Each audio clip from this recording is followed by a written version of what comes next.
Welcome in, everybody. Hope you're all having a lovely. What day is it? Wednesday? All day? You're kidding me. We're already halfway through the week. Good job, everybody. I'm proud of all y'all. Welcome in, Goldmoon. Welcome in, Ninja Wolf. Oh, my captions. Hey, Vay. Hope y'all are having a lovely Wednesday that has been previously established. Welcome in, everybody. We're gonna be playing some Book of Traveler today, which is a really cool new game that just dropped. Where it's the world's first tiny MMO, TMO RPG, where instead of it being a massively multiplayer online role-playing game, it is instead, in fact, a game with only 7 people in it. So it's like this large, like expansive world, but you're kind of one of the only folks in it. This should be working now. Testing. Oh wait, hard captioning. This should be working now. But yeah, it's like a really interesting, very kind of classic experience, and it's like I've played a few hours of it, and it's pretty cool. It's got a beautiful art style too. Also, thank you Gold Moon for the resubscription last stream. Apologies for the technical issues. I was having like just the weirdest sound issues I've ever had in my life, but I got them sorted out for this stream, thankfully. But yeah, let's go ahead and dive in. Um, let's cut this music. The game has like some in-game music, but it's like quite a bit of ambiance. So we'll see. So part of the thing about this game too is that like you're not like the main character or anything. You kind of just exist in this world, and so you like aren't really necessarily stronger or better at anything in particular than anybody. You're kind of just a person. Like for example, when I started the game, I don't even have a weapon right now. I bought a practice sword from a vendor. I haven't even had a single piece of combat yet. I don't know what it looks like, but there's a very cute goat on the screen, which we'll just zoom in very quickly on. Look at how cute he is. So cute. There's also like a cute boar, or I guess this guy's like an oxen. Oh, this person's like an oxen trader. But yeah, so like you'll overhear like snippets of dialogue and like talk to traders and other folks, and they'll tell you information. And some of it's like, hey, you could go do a thing, and other bits of it are just like flavor, right? But like the interweaving of those things is pretty interesting. What's this person got to say? All that's craved in trade starts with seed. Sow for satisfaction. That didn't really mean anything. But yeah, it's kind of compelling. Oh wait, let me I just realized something. Volume mixer. I muted the game. I need to unmute it.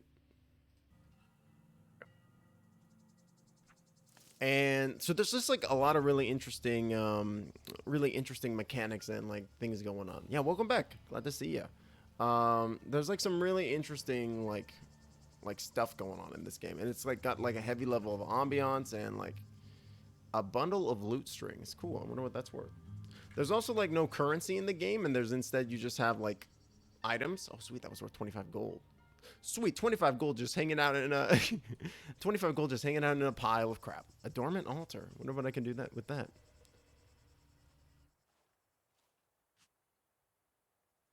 Then look at it. The altar appears lifeless. Praying might kindle whatever power the altar is dedicated to. Okay, let's give it a prayer. I don't have I don't have enough mysticism in order to do it. So there are like these skill checks that can occur that you can come across in the game where it's like you have to have a certain like level of acumen or skill in certain character traits. The 4 core character traits are sociality, physicality, spirituality, and mechanics. And so each of these numbers that I have here is like how good I am at that specific thing. And so because this is a 4 spirituality thing, I'm not spiritual enough to be able to do it.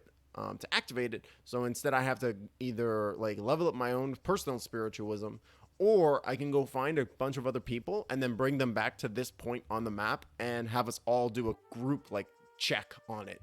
At which point something might happen if we all succeed. Pretty cool. Um, but there's no way for like there's no I don't have like an in-game journal. I've been keeping like actual physical notes. So I'm gonna write down here the Western Harvest route.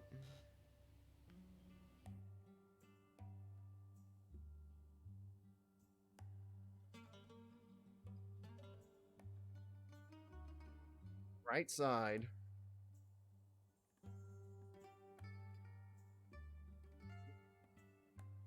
Spiritual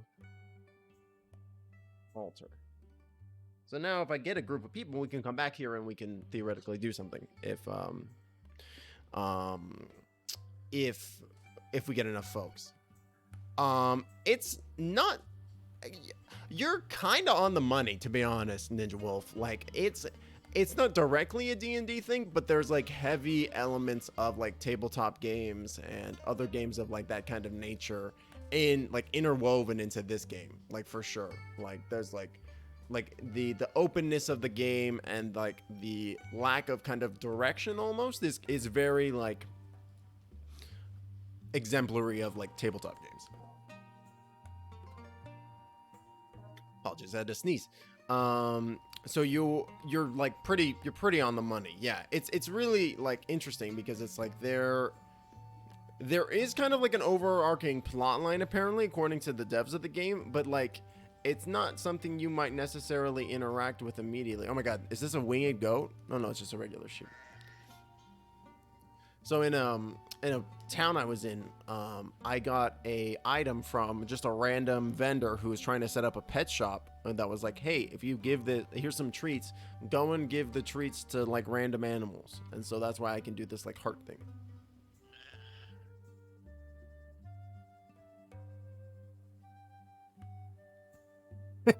Animation's a little funny.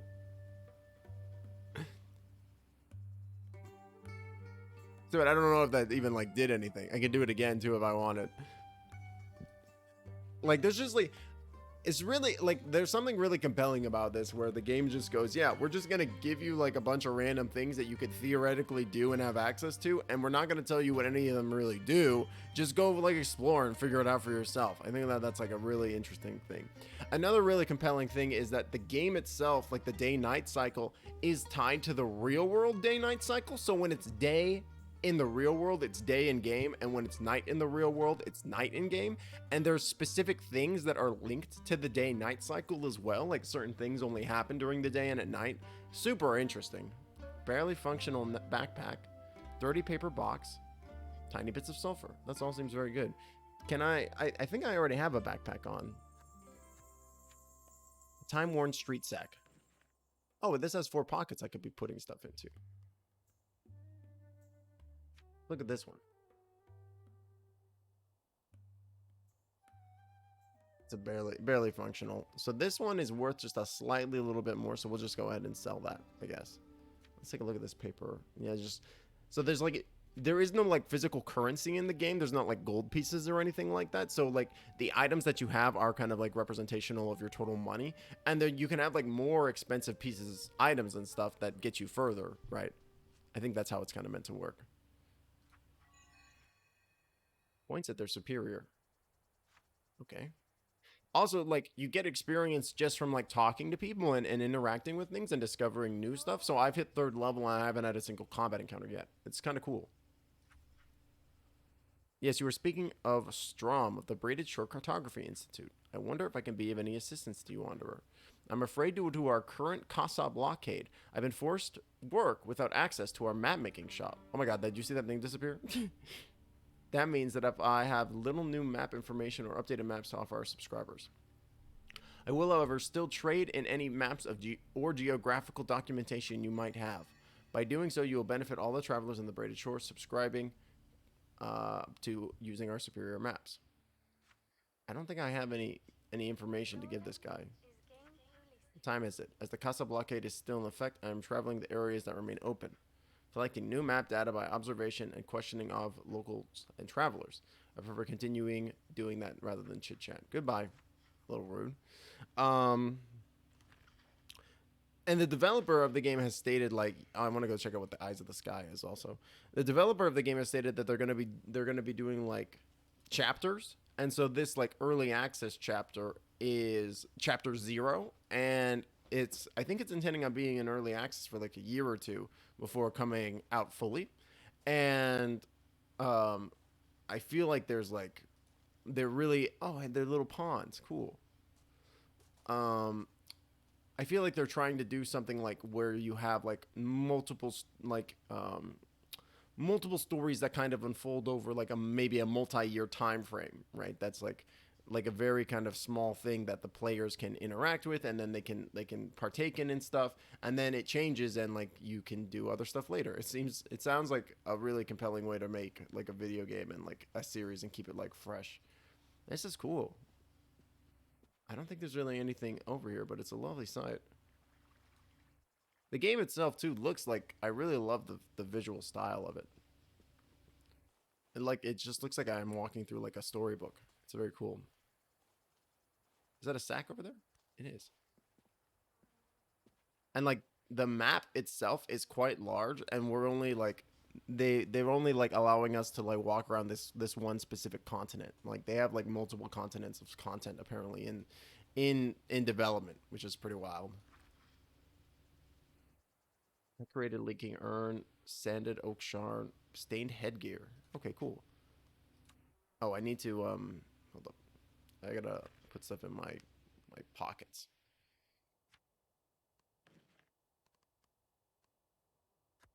Put the expensive stuff in the pockets.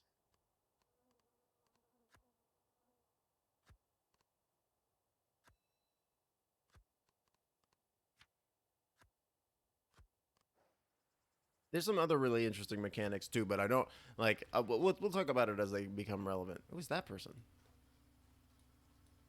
Is that another player? No, it's not.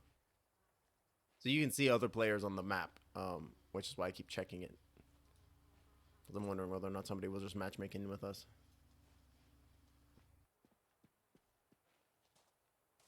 But yeah, there's some really neat stuff going on in this game that I find very compelling. Like one of the first things that I found as I was playing was like I ran up and talked to a random person, and they were a trader, and I traded some just random garbage away. Man, look at them walk. I want to go talk to them. I traded some random garbage away, and it gave me like a really cool and like unique spell, which I'll cast in a minute after I want to catch up with this person. Who is this guy? Wind voice. They seem cool. Garden Balsam right there. What's up, dude? Wind's favor, Kalem. So Kalem in this language of this country is means dandelion, because we're always like wandering and blowing about. Um, I'm Hichem, wind voice student of Rivenleaf University. Come back. I'm pursuing a subject of study concerning wind movements along old roads. No, wait, come back. The game is still very early access, so it's a little bit buggy. If you do not require for yourself, it would make a great gift for, say, another. Instruction. Tricks of the messenger. I have no idea what that is. Let's get it. So we got this backpack. Oh, I could just directly trade. I guess, let's see at the flower wreath. 30 bucks. Maybe a little honeysuckle. Sweeten the pot. Accept. Okay, great. So let's see what this item does. Or let's see what this skill does. So you can learn new skills, and then you can pop them.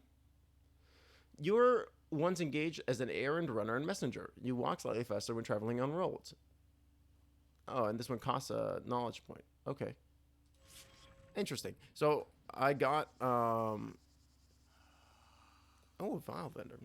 I got another ability earlier as well that was like whenever I walk on roads I walk faster. So I just doubled that, I guess. To meet someone who owns such insights beyond the mundane in a place like this, I do hope you can forgive my blunder. Come, let me show you my latest selection. Ah, side one, taking a look at my vials. I would like to. It won't let me. Okay, so let's take a look at the skill book. And let's go ahead and learn this. So that just used one of our knowledge points, which are kind of like skill points. How do I activate it? I guess it just is active. Yeah.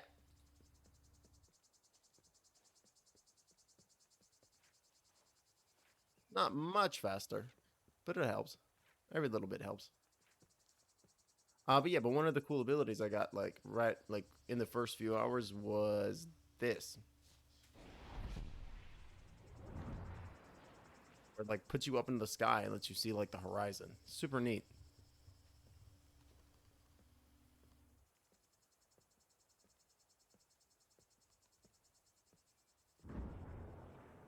They know, like, really what the point is, per se, but, like, it's still very cool. I mean, I feel like there's gotta for sure be, like, a use for it. You know what I mean? Anyways, let's get out of this area. Let's keep looking around.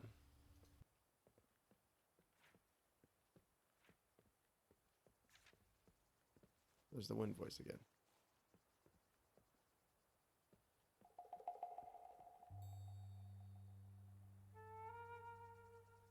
Load.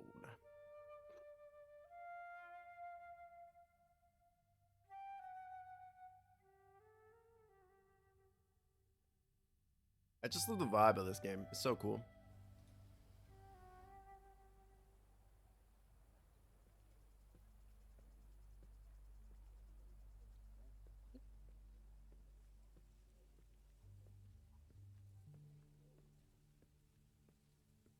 This kind of game, like, normally isn't, like, super my bag.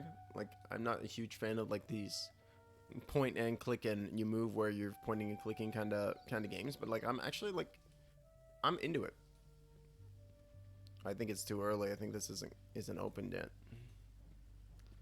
It's kind of silly. It's like 2 o'clock. Oh, treasure. What you got for me? Lump of water damaged wool. I'll take it. I think we're back at the crossing, which was like one of the first towns that we encountered.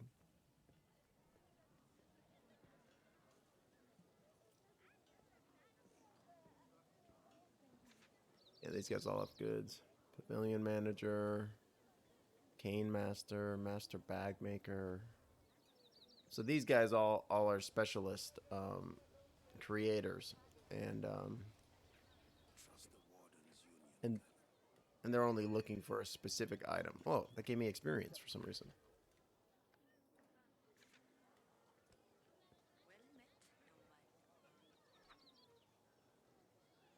As a representative of the Mystics Union, please let me welcome you to the Braided Shore. If my second sight does not mislead me, I can sense that you have some magic in you. Don't be shy to ask any of the Union members for advice on mystical topics. Rivenleaf University has 3 separate faculties for the magic arts: knot binding, brew mastery, and wind voicing. Each art form is a different requirements and none are exclusive. A person can be talented in several of the mystic arts. It comes down to a mix of natural born affinity, devotion, and personal taste. Cool. How do I get to Riverleaf University? That sounds sick. I want to be a wizard. Who would have guessed?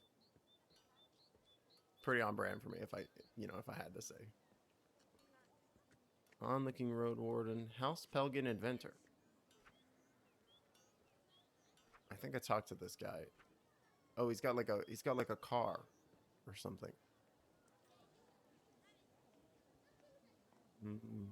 Shopkeeper. I think that might be another player. Should you discover someone with a cinnabar stain on their boot, they might be a member of the Red Toe Gang. Oh gosh. Check for the Red Toe Gang. Those villainous curs. Broken applewood toy. I'll take it. It is another player. It's the Murther. I gotta go say hi to them.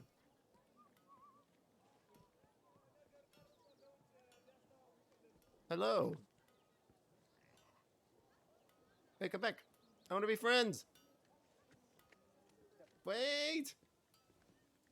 Let's party. No, come back. Trying to say hello to you. Be my friend. There we go. At least they said hi back. Hey, we're partied up now. Cool. Let's see what this guy wants to do. Oh, yeah, you want to have some tea? Down to clown.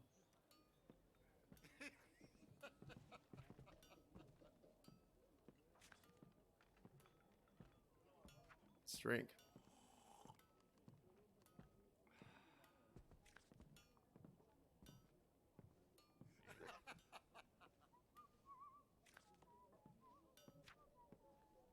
Lilith's Cobalt Brew. A warm tea effect +3 ward, +1 endurance, active for 420 seconds.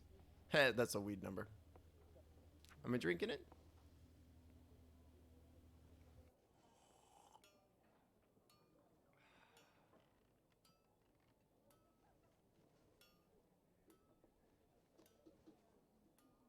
Takes a moment. So the tea is another type of magic in this game where it's like a long-running buff that you can imbue. It takes a couple of minutes, but like once you do, it's like it can give you like a good buff.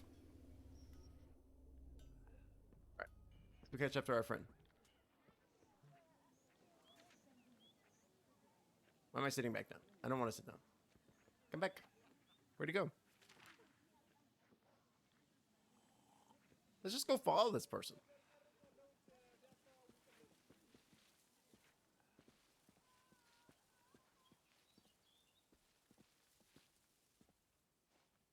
I've only got like, whoa, what's this?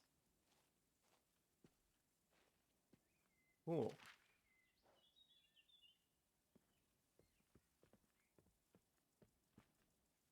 Neat. I've never seen this area before. It's like a graveyard? Haunted headstone.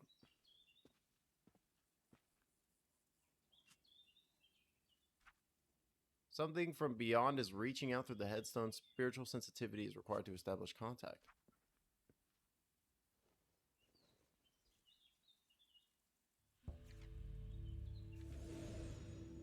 What the fuck?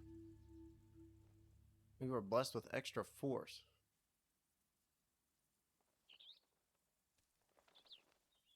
Don't know what the fuck that means. Okay. Well. Did my friend leave? My friend left. Fuck.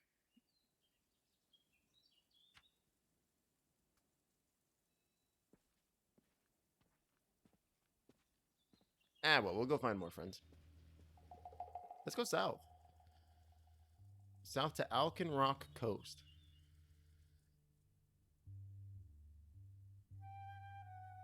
Wait, hold on. Before we keep traveling, I want to go sell some of my goods. I am a little nervous about like traveling, especially off-road, because I feel like bandits are just gonna come out of the woodwork and destroy me with my wooden sword. So we're gonna try to get some. We're gonna try to get some actual gear.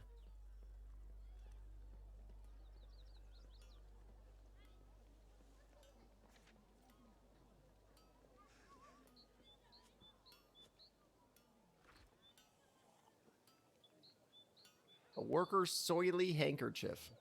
I love it. All right, shopkeep. Shopkeeper, make me a shop. Okay, so a simple rain cover. That's pretty nice. See, like these things are like very expensive, and we could theoretically like get one. So let's just go ahead and throw like this thing, that thing. Above water damage wool, torn fan, finish not message, soily handkerchief, broken toy, 36. Okay, and then let's just add one. Oh, each one is worth 300. Okay.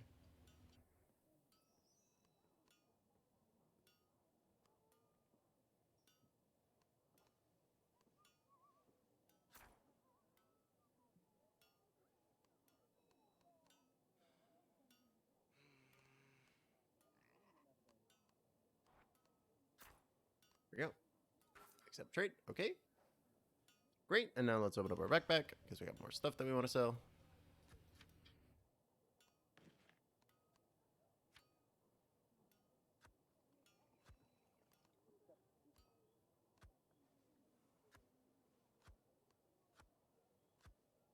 Great. I think it's cool that the way that they do trade in this is like it's actually like a true barter system. You know, I want to hold on to my thankful wishes. Gossip message. Bundle of loot strings. Applewood toy. Load score. Sulfur. 98.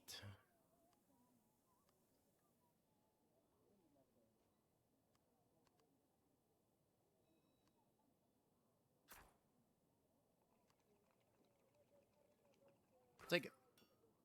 Good trade. Good trade. All right. Now let's go see Charsmith.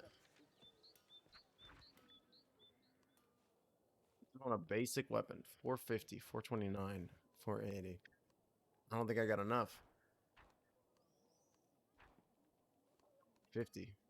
Shoot.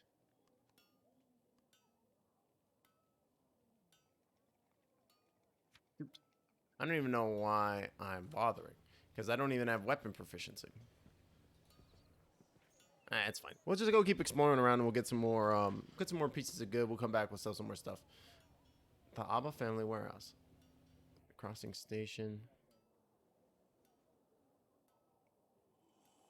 So I do have a note in my notes. Behind big rocks at crossroads, to the east of the bridge across a ravine. To the east of a ridge. So that might be over here.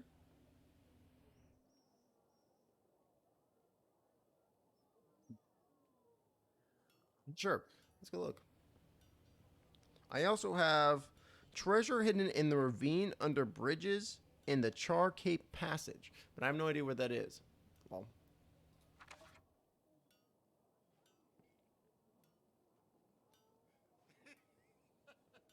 You can place map markers wherever you choose and write your own notes. Oh, really? So down here, there's like a weird haunted headstone. Cool. Oh, I didn't know that. We learned something together, chat. Oh wait, I remember there was something shiny over here. Shiny, shiny, shiny.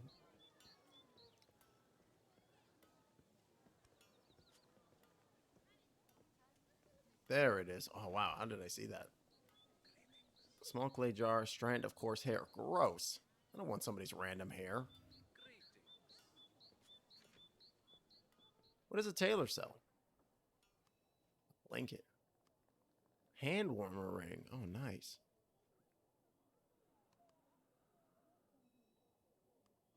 Tea maker's belt. A weaver's headband.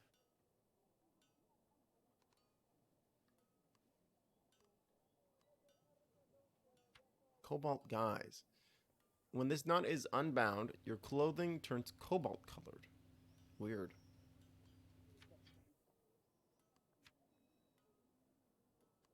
Strange. Why would I need a disguise to turn me blue?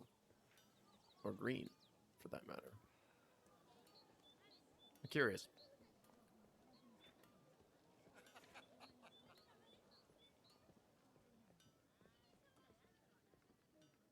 We still got our tea buff? No. Not anymore. Let's have another tea before we leave.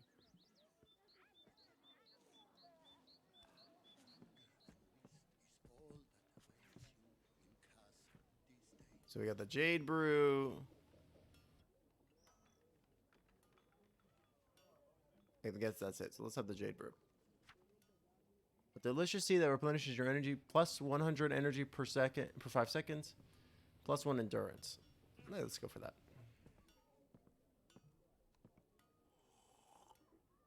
Delicious.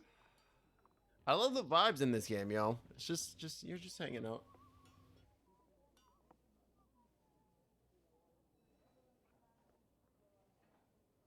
There's another game. This was a board game that I played that was kind of similar to this that I think was called like Hokkaido, and it was all about you kind of like traversing feudal Japan, and like basically you're kind of like on vacation, and the point of the game is to like have like the most enjoyable time, and like and that equates to victory points in different ways. Like really interesting, really compelling game. Brewmaster student. Oof. Oh, hello, traveler. Trying to memorize how to follow this mystic brew recipe. I absolutely must get it right to advance in my brewmaster's exam. For the life of me, I just can't recall the correct process. Let's sigh. Can I help them? No, I need 3 mysticism. I only got the 1. Great. I'm gonna put a marker here on top of my face.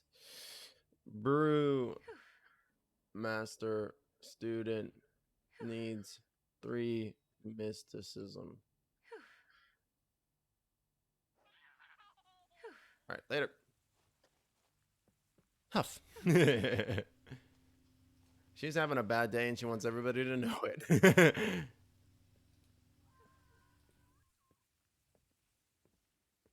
I can still hear her huffing all the way over here.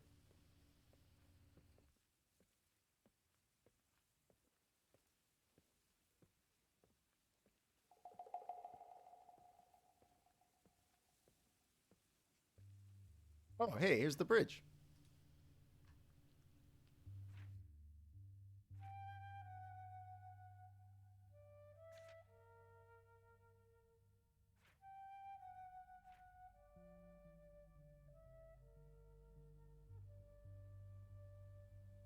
I wonder if we're going to be able to find some treasure underneath the, what's it called? Oh, whoops. I gotta remove closed cap, or cooperative from the,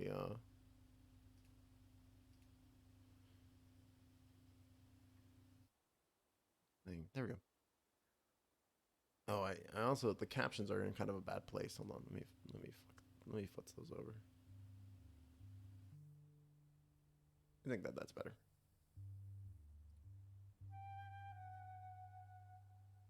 Somebody's trying over there.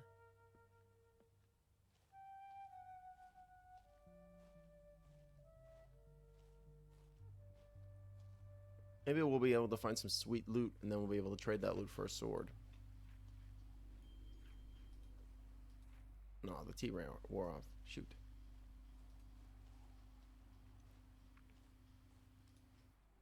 A little bit of chestnut shells. Oh my god, there's like the tiniest drop of poop I've ever seen in my life here. What is this? It's just like a tiny little speck of shit. What the fuck? A dead pigeon. Damaged animal skull. Singer rosary. The fuck's that? Oh. Doesn't that sound... That'd be nice, wouldn't it? We could go hang out, have some tea. Singer rosary. I don't know what this is. Heal ya indeed, Gold Moon. Heal ya indeed. Do I want to wear the stained headband instead of my folded paper cap?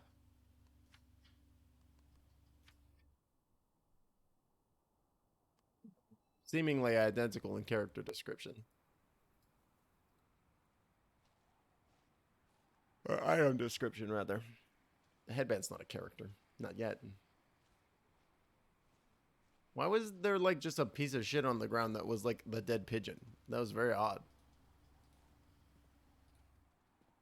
I'll have to keep my eyes out for little specks of crap. Speaking of such.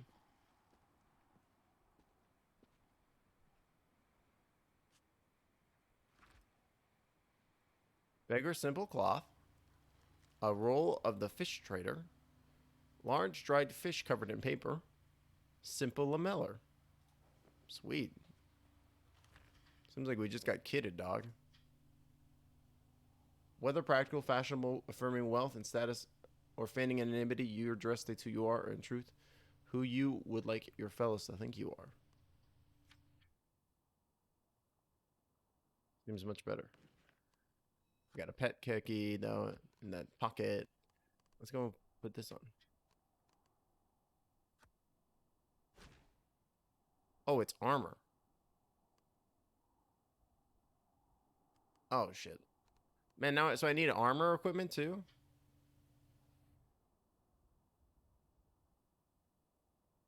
I could put this fish paper in a large paper in my offhand, and it has a pocket. Very odd. Oh, this is just a beggar's outfit.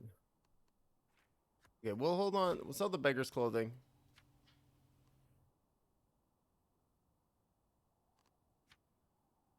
Have anything in these pockets? No? Okay, cool. I guess we'll put that on then. Put this on then. Wow, it gives you a whole other backpack slot. That's really good. Cool.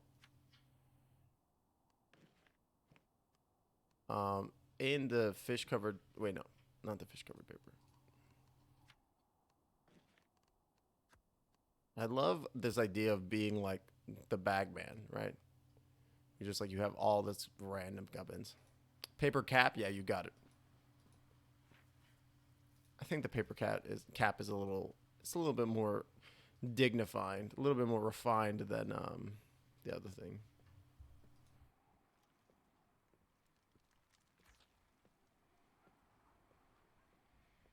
A little nervous about heading down here.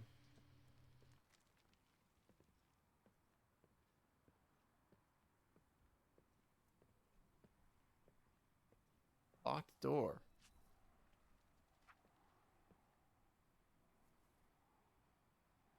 I don't think I definitely.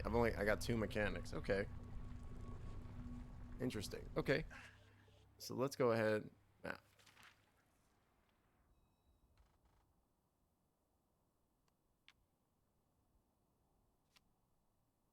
Locked door. Requiring 4 mechanic. Okay. This must be where that must be where the treasure is. It's gotta be. No, no, no, no. I'll keep going down, silly.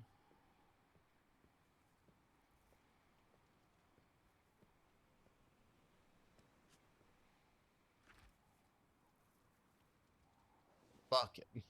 Thanks, bucket. Wind dust. Ugly heirloom. Okay. Wind dust.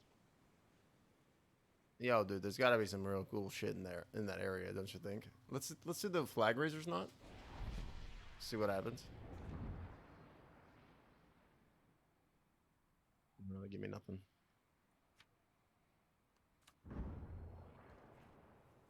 Super interesting though. Oh, she's actually holding the fish in the sack.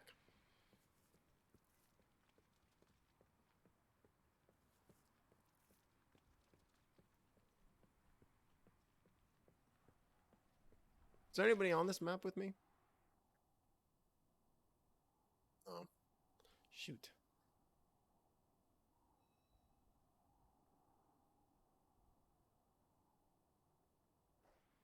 Let's go see if we can grab somebody from the let's go see if we can grab someone and maybe they'll come group with me. Bag filled with gravel, half torn knot, not with a meaningless message. I'm also like I'm not sure whether or not I'm just finding all this random shit because of take this off. Whether or not I'm finding all this random garbage because it's all there, or if it's because like and it's other players can find this much stuff too, or if it's because I'm playing as a specific like merchant style class. I don't know. Man, I can't believe it's already almost been 40 minutes that we've been streaming for. That's wild. Crocus fruit. I just find this game incredibly engrossing for some reason. Like we haven't even done that much. Like we literally went and looked at one thing and then we left.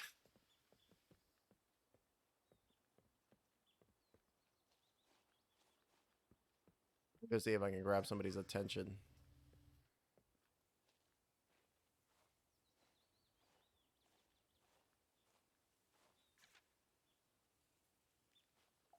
Keep walking, silly.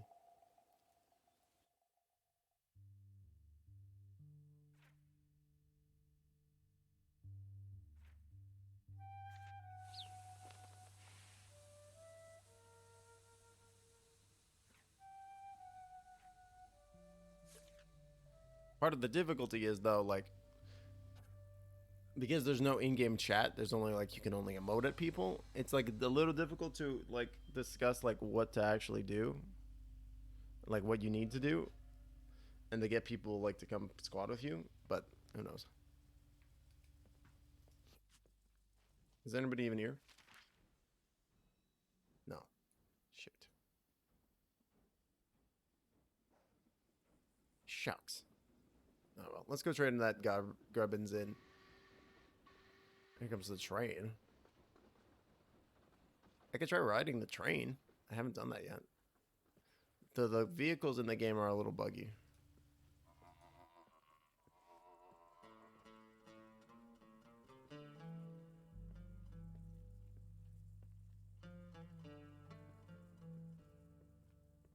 Man, this double walk speed increase has been very nice.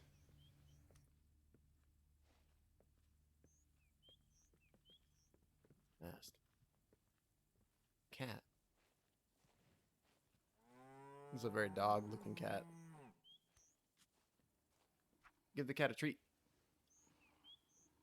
Here you go, kitty.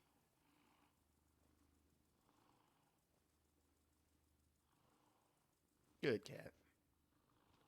Yeah.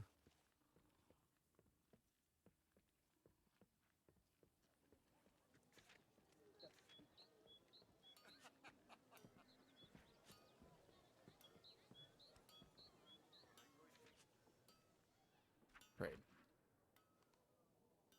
Okay.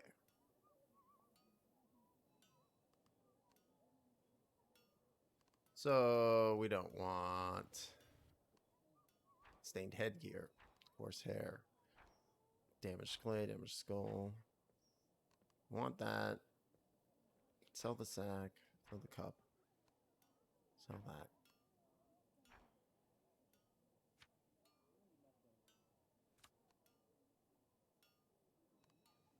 Sell this, sell that, sell that.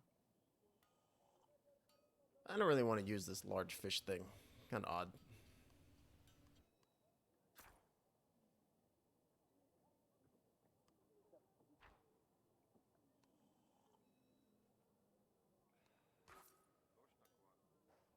Great. Okay, so that should have been quite a bit of stuff out of my backpack.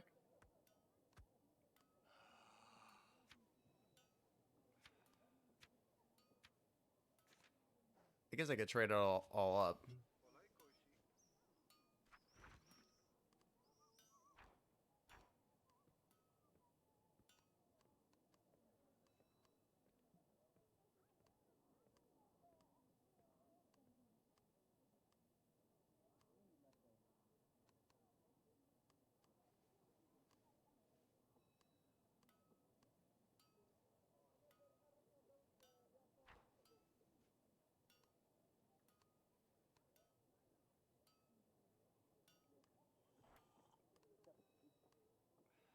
Yeah, whatever. Yes.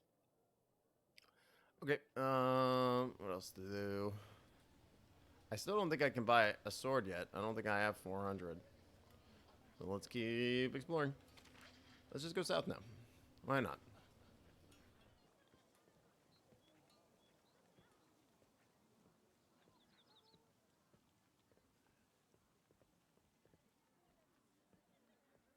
Bird.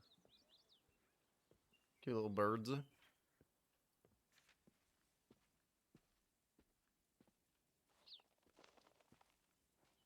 Songbirds.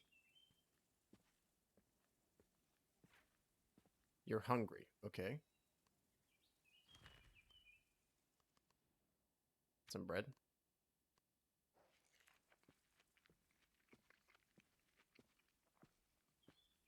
Lunch on the go. You know how it is. They didn't satiate me? For real?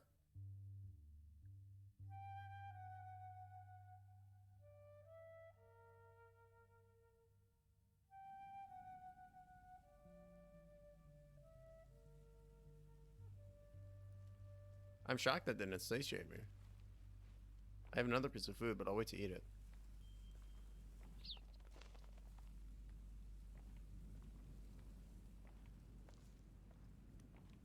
to a plant.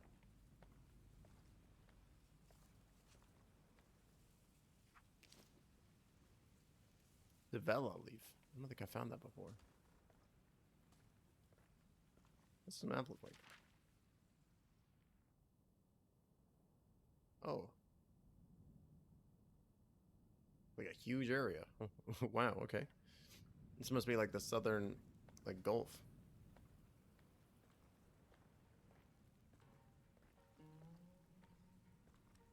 Rock. Rock. Cinnabar compressed into a lump. How much is that worth? Rock is worth 2.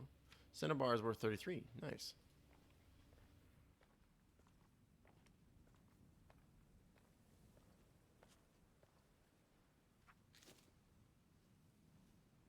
I'm like enjoying this game though. It's like this kind of relaxed, meditative experience where you're just kind of vibing.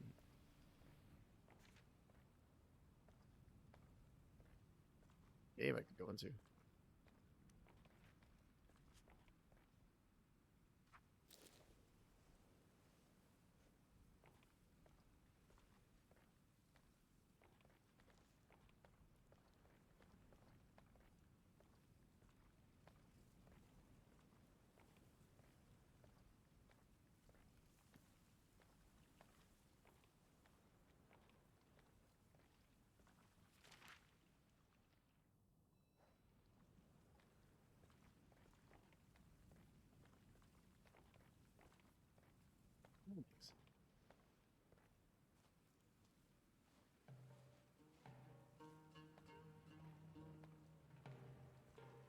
Oh, a whole broken boat. Can I interact with that?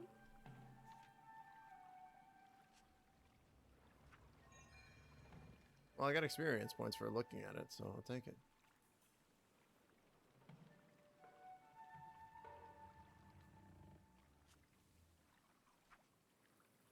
Curious. That didn't give me experience points, though. Odd.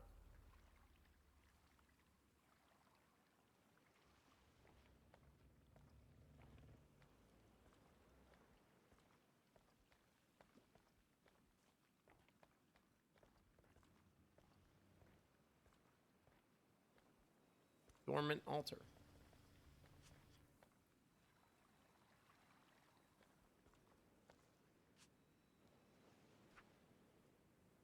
Okay, cool. So it's another activation altar. How much does it need? 3 spiritualism? Let's go ahead and put that on the map.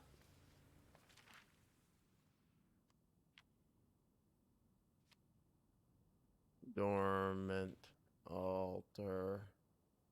3 spirit.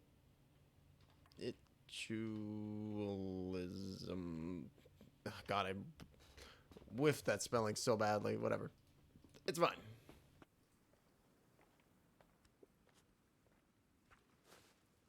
Driftwood dust. Cool. So all this random gubbins that I've been picking up while we were walking across the landscape, it actually does have a purpose. They're all like regents and components that would be used in magic spells that I just don't have necessarily. Yet. But you can like you can trade 4 random spells and such from traders, and then once you have them, you can actually like cast them. Fuck. In the water. Another dormant altar. It's just one spiritual. Okay, so we'll put another marker down here. Bop, bop, bop. Dormant altar. Spiritualism 3. Okay.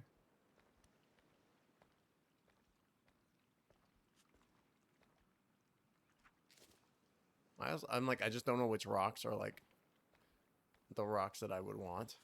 I want to pick up. Or even can.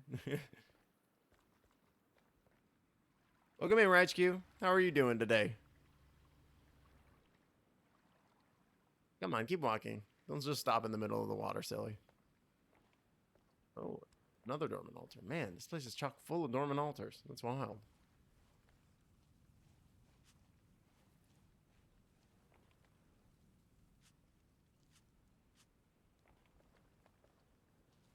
This looks like it does something, right? This like looks like a pass into the mountain face.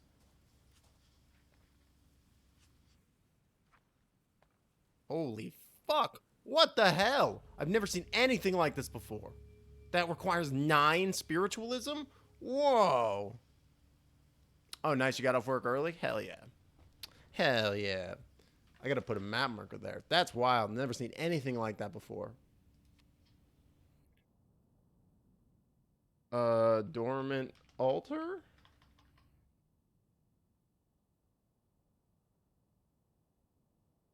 Nine mysticism.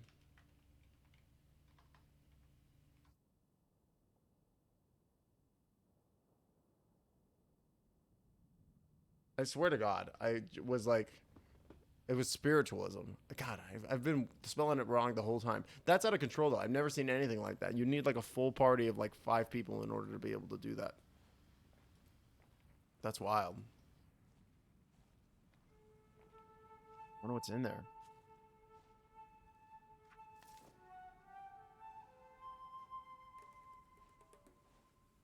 This is like a way to go. Where does this lead? This leads to the Navasar Pass, and this goes someplace else entirely. Let's go. Let's go. Let's keep going this way.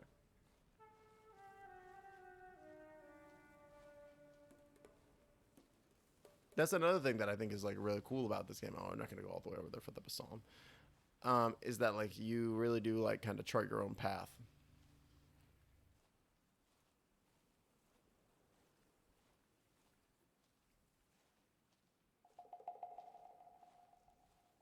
I feel like this would be such a cool game to play with like other people too in like a Discord call, right? We're all just kind of vibing to the Jade Jungle. That sounds cool. All just kind of vibing, hanging out, like exploring. Again, a little nervous about potentially bumping into combat, but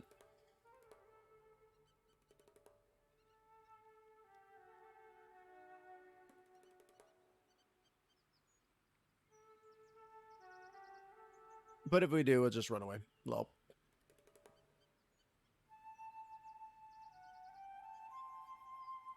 Beautiful.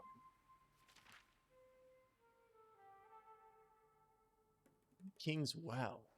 Cool.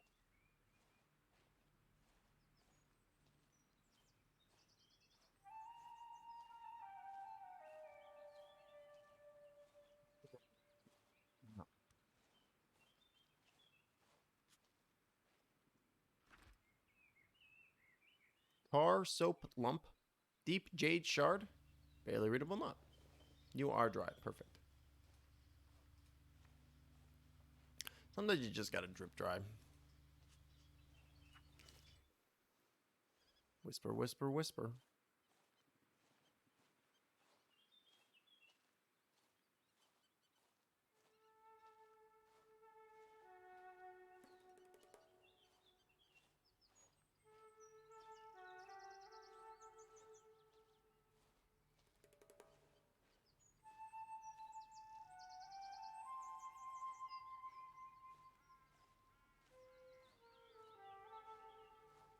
It's just like it's so cool. I love the ambiance. Like just the vibe that the game is giving off is so cool. All right, Q, thank you so much. 6 months in advance. 6 months in advance? Wait, what? Subscribe for 6 months at tier 1? Did you just drop 30 fucking dollars? Unbelievable. Thank you so much, Right, Q.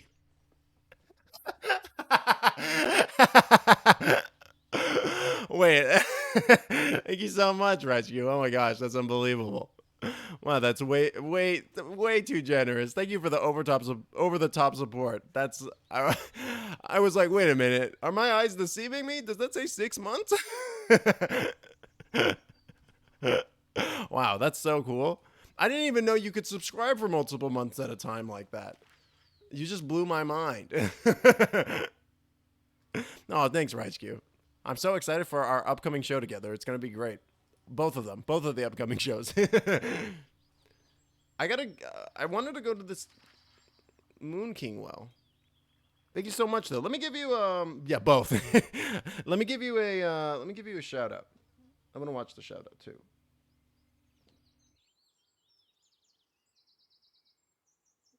Thing's fucking up. You gotta do it manually. Shout out. Oh no, this is my house. I was like, who is that? It was me. We got we came back to my house. At least I got lost all the way home.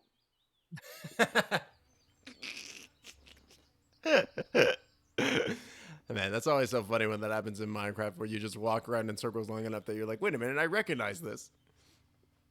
Have I walked past it again? No, it's over here. Oh, something shiny. There's another piece of shit. Oh, no, it's a weird plant. My sense of direction. It's difficult in Minecraft, though, to be fair. Like, there's, like, a lot of blocks in that game that look really, really similar to each other. So it's like, if you're just kind of wandering about, like, it's very easy to get, like, turned around because nothing really looks like you. I find that, like,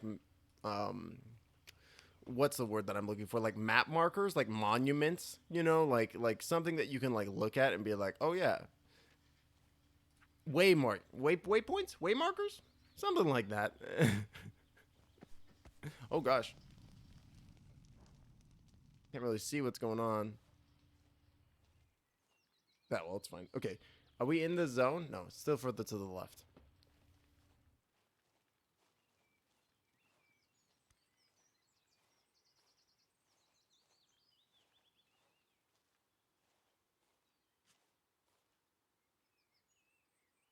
And get sweet.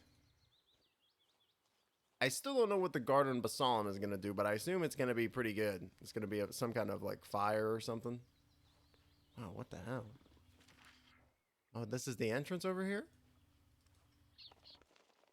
Ooh, what's in here? Wow, there's a lone person? Wow. An ancient Elden sculpture. It displays mechanisms. Appeared loaded. Mystic Searcher. Can I go in? Wow, this is a cool area.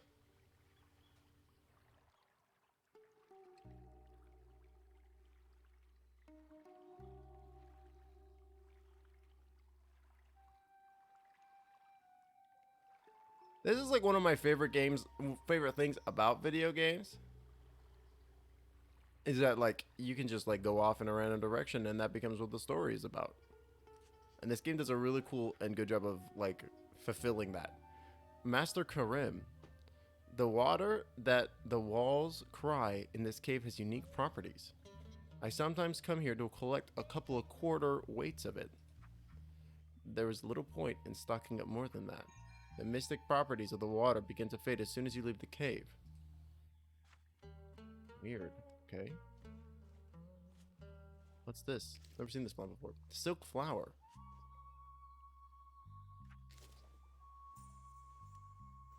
There's a huge statue. Jade algae. Cool. Okay. Well, let's see how many mechanics this thing needs. Sculpture's display mechanism appears to have been recently unloaded. The fuck does that mean?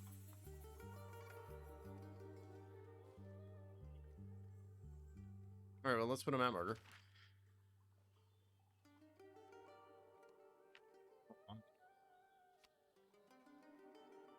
Large Elden statue with mechanisms. Unloaded when visited.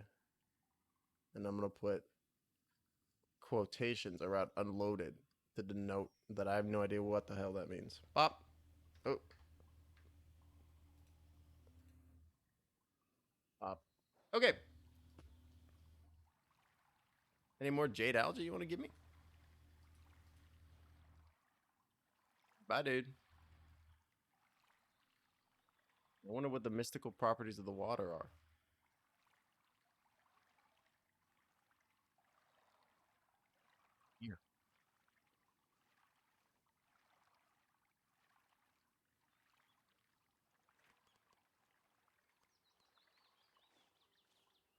Well, I'm glad we went and looked at that. That was neat. What else is over here? Humming Spring Well. The Jade Depths.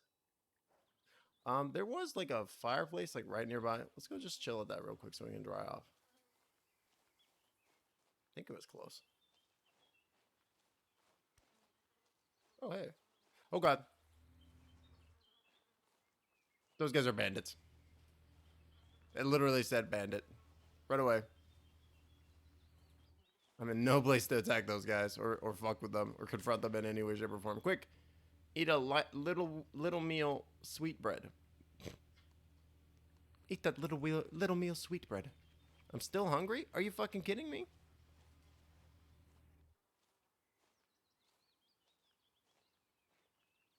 There's gotta be some plants out here I can eat. Look for mushrooms. Another dormant altar.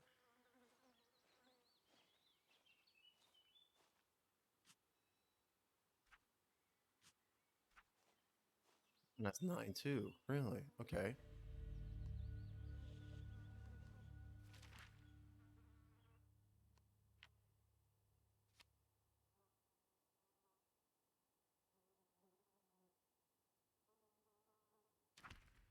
Oops. God damn it.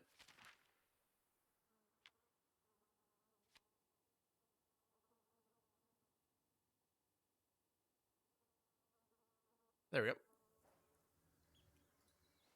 What's going on over here? Where's this voice coming from?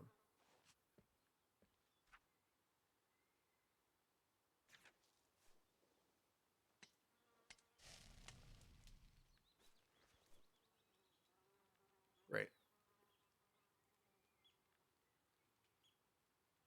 Great. Somebody's talking, but I can't see them. There must be like a ghost or something. There's a ghost. Like Zoink Scoob. Thief. I want nothing to do with you.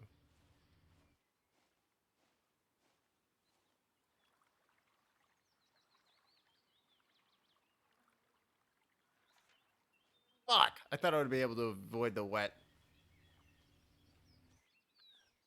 Stupid wet.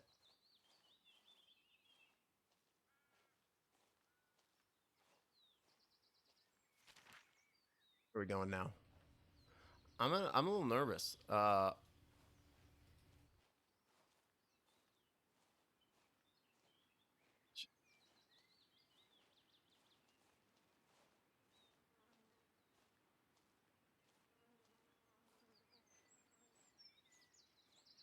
Busted ass cart.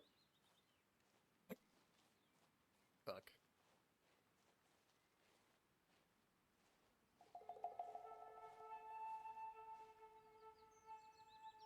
Alone. Where are we going next?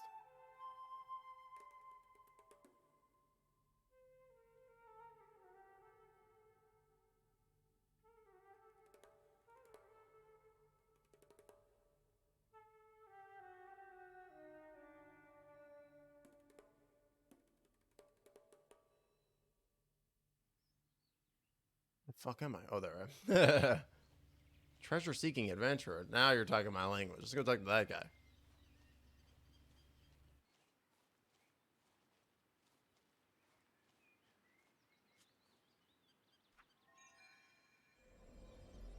Oh, I just dinged from talking to this guy. He didn't say anything though. Okay. Sweet. So every time you level up, you get another knowledge point, and knowledge points are useful because they let you equip more skills and stuff. I don't really have any more private witch yard. That sounds sick.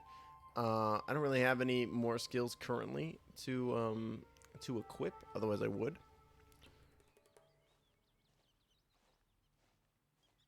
I just haven't found anything more.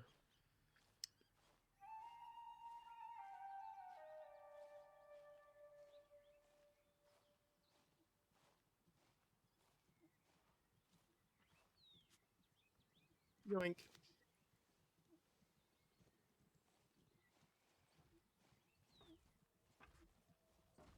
Wow. Whoa, this person, they got a triple. Look at that person's triple. I'm so jealous. I want a triple. They've got a dog made out of night. There's music? Greetings, wanderer. Resna Rose Spring. What brings you this far into the forest, I wonder? Oh, and don't let Reuben alarm you. He'll only rip the legs off of evildoers. You should be perfectly safe, I think. I have quite a few projects running about the place. Some of which are powered by human emotion and such. It might be that you have things in your pack that could be useful to me. If you do, you could have your pick of the wondrous creations I have amassed. Wow. Seems like a badass trader.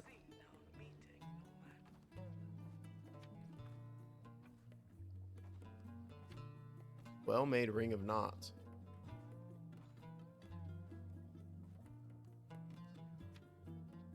Wow, this is cool. She's got some neat stuff. Ancient jade ring. Mechanics +2. Holy crap.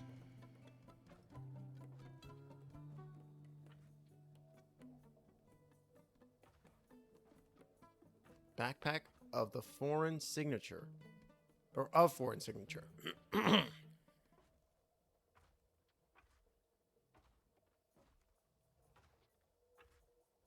Neat.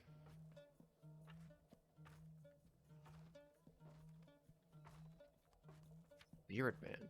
Plain ring of white gold, surprisingly heavy. +3 spirituality. A script on the ring, only visible in shadow, reads Whisper made passing shade.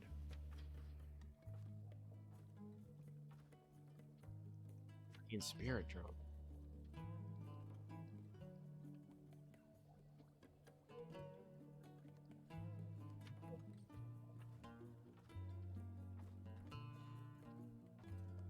Gaming helm.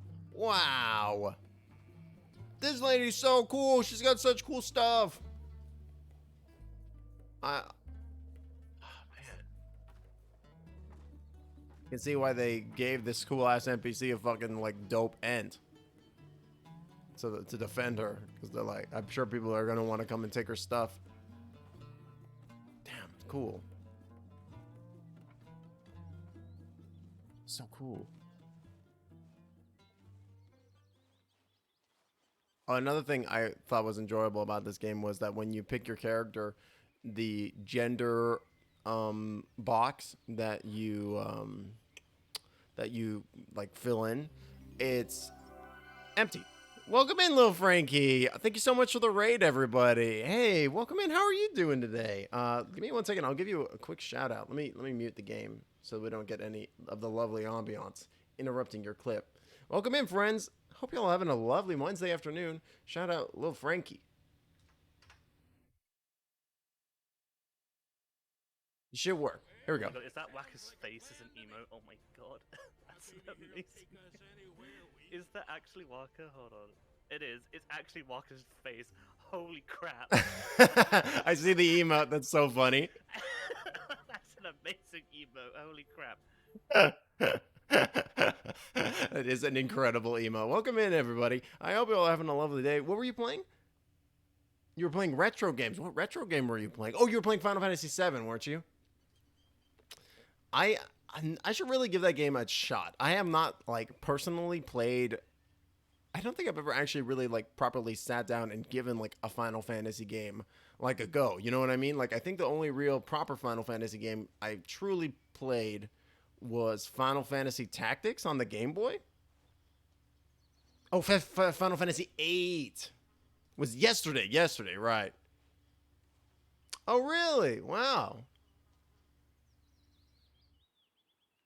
Kodakai. I don't think I've heard of that. It's a PlayStation 1 RPG horror game. Oh, that sounds cool. Tactics Advance is good. I always thought it was like a really, like the combat in that game was like pretty compelling, actually.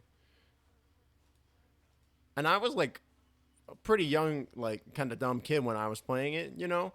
And so like, of course, like a large level of the like actual like hardcore mechanics of that game, whereas like here's actual good technical strategy and combat kind of like went over my head. So I think I was like always like stuck in the early game. But I remember enjoying it. Like The game was cool. Aren't they making like a? I always kind of enjoyed that kind of like level of tactics game, where it's like kind of very Dungeons and Dragons too. I want to give all the Final Fantasy games a try out sometime since I've not played any of them. Yeah, I think that makes that. I'm sure that makes for quality stream content, especially since like lots of people like they're like beloved series. You know, it's like a beloved. I almost was gonna say genre because it almost is a genre at this point. Where the fuck are we now? What is this place? Hav Aradam in the Charwood Forest. Oh god, is this place filled with bandits? Or are these guys chill? I think they're chill. People's biggest criticism was the fact that people love Final Fantasy Tactics and people thought it wasn't as good. So a lot of people turned a blind eye to Tactics Advance. Oh, really? Huh. Yeah, and aren't they, like, I know that that genre of game is kind of popular still currently, right? Like, aren't they making, like, a Metal Slug style game? Oh, this is just an empty... Where's everybody? There's tea on the burner, but nobody's here. A Dormant Altar and a Shrine. Okay, well, let's see. I don't think I'm gonna have enough spiritualism in order to interact with the shrine. I can't even do anything with it. Oh, here we go. Let's pray. Oh my god, that's so much spiritualism that I need. Unbelievable. They're making a new Final Fantasy style tactics game called Project Triangle. Cool.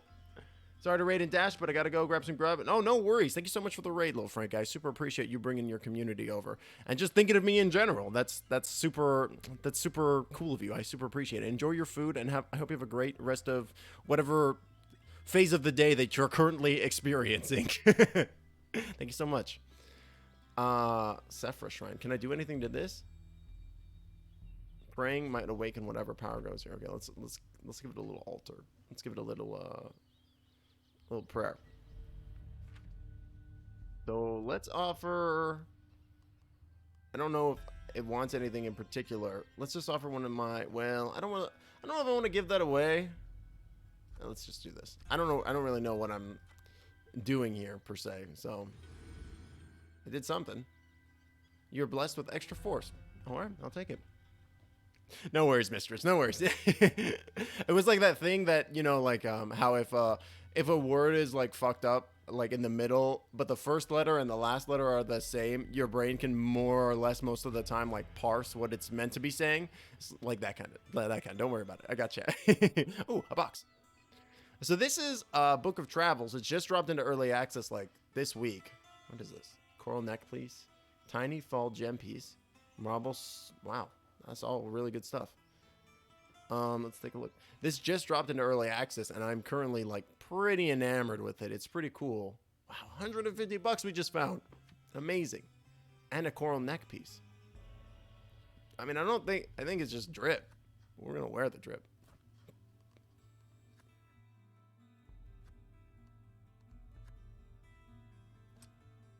So far, I'm digging it though. Like I'm like maybe 6 hours in, 5 or 6 hours in, and it's like pretty cool. You're fluent in that language.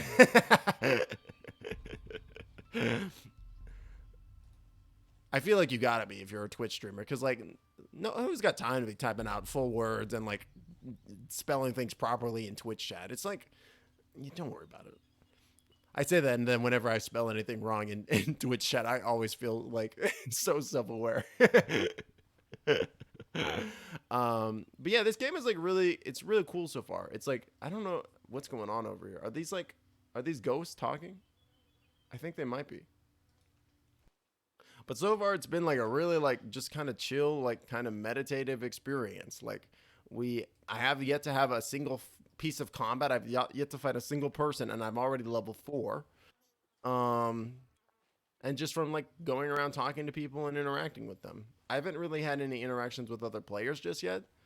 But it's like so far it's like just this really interesting kind of like different experience, which I think is kind of compelling. Like the way that the game kind of unfolds itself is pretty interesting, because I'm just kind of wandering around like looking at stuff. It's kind of more exploration heavy, and you're just like this. I feel like the best example that I can give. Oh, I gotta go see who the Mist Keeper is. Mist is here in chat. I gotta go see who keeps him. Um, like I feel like this game handles exploration in a really different way, like that I've seen before, where it's like it really is kind of like up to you and the story. I feel like this game personifies the quote of like it's not about the destination, it's about the journey, because the game is like basically full journey, right? It's pretty interesting. Mist Keeper. Is this up here?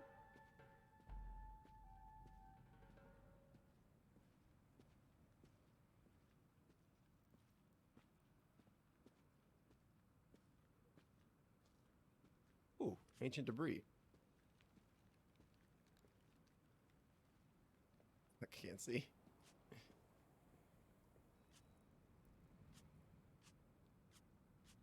Now the game is still like in early access, so it is pretty early on in its development. Ancient debris is appear to cover something only brute strength can force the stone over. Shit. Yeah, we don't have enough. Don't even have close to enough brute strength. That's okay. We'll put a map marker down and say that this needs 6 strength.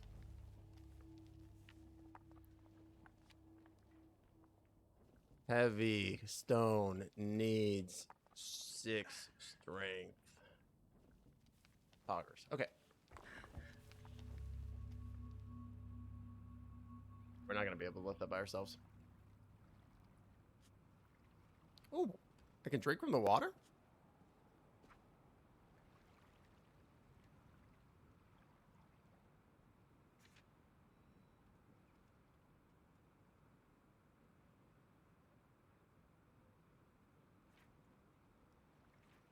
Hmm.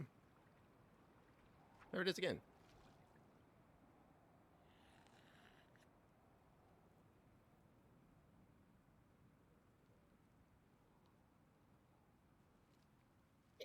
Don't know if that did anything. I honestly have no idea. I probably should go get. Probably should go back to town.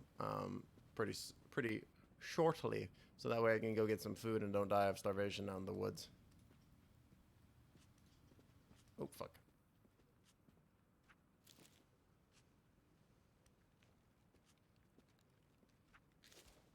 Cool.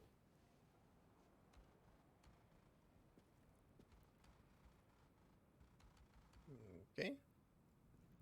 How the fuck do we get out of here? I'm thinking the Tollmaster path. Oh, I know that direction. I think I do at least. Let's go that way real quick, so that way we can get some our grub on.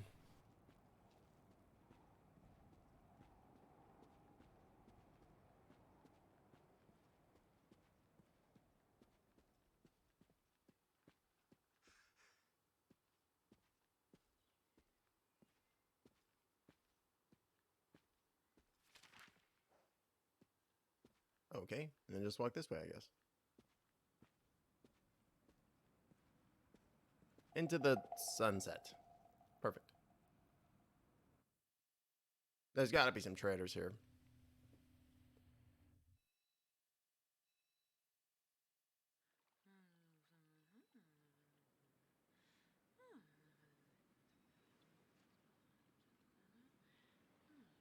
Well, there are definitely traders here. Oh, this is a cool area.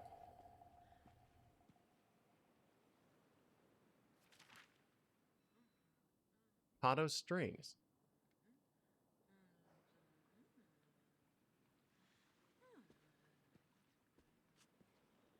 It's interesting because the game is like definitely not open world, but it's kind of like a bunch of like smaller areas kind of segmented together, and you can kind of tell when you travel between the two areas. It's kind of interesting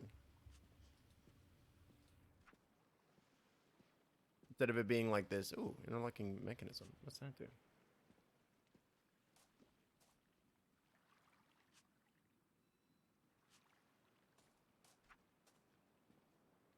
Contraption. Here's to hide something within it.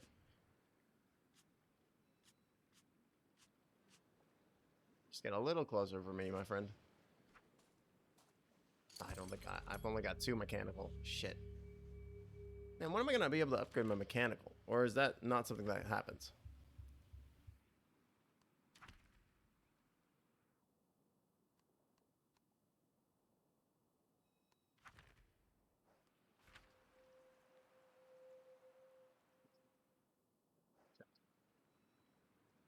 Let's look at all these piles of crap out here on the shore. What is this stuff? Seashells.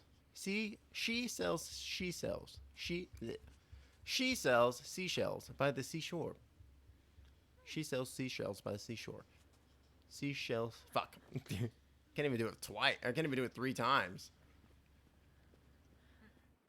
Tongue twisters are funny. Oh, hello, person. You're very sneaky. Oh, this is the narwhal researcher. I talked to that guy before. They love narwhals. They really love narwhals. They're a little obsessed. I feel like there must be a boat ride here then, right? Or is there only one way in and out? I'm gonna have to backtrack. At least somebody here will sell me a sandwich.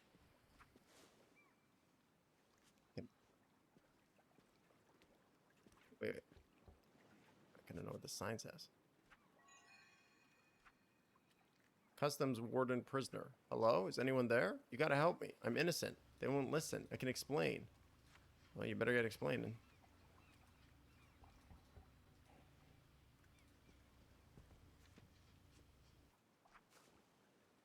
Chief Customs Warden.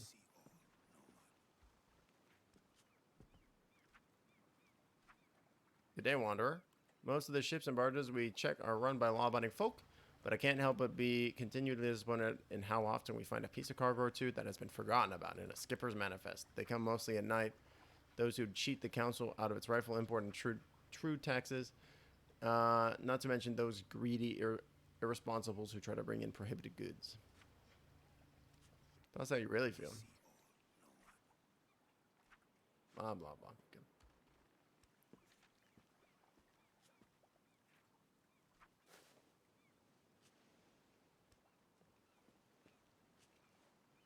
There's got to be a way off of this spit of land. Charm mustard. See a lockbox.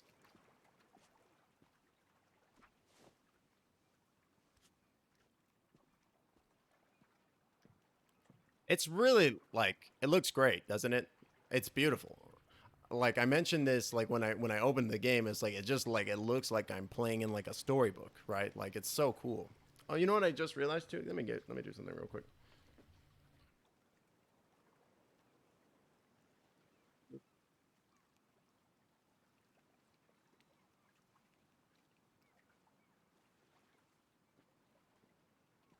There we go.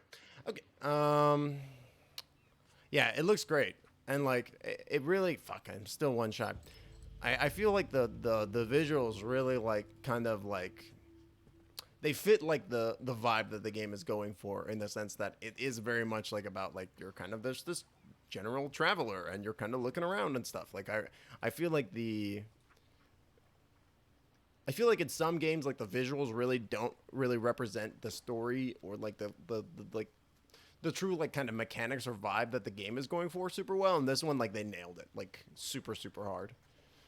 Keep a wakeful eye to the Western Sea. Most large shipping and foreign ocean vessels head south to Casa via the Casso Inlet. Some may pass north to anchor at the mouth of the Verve, sending boats with their cargo to Bat Saha. From time to time, we get some far sails shipping. A ship seeking a port in a storm or some high-spirited entrepreneurial crew trying to avoid the big city import tax. We keep 2 messaging falcons at the station should we need to call for backup. These peaceful times has made them grown fat and lazy. You made me realize I should get them on some kind of exercise plan? What the fuck? No, that took a twist. I was not expecting that.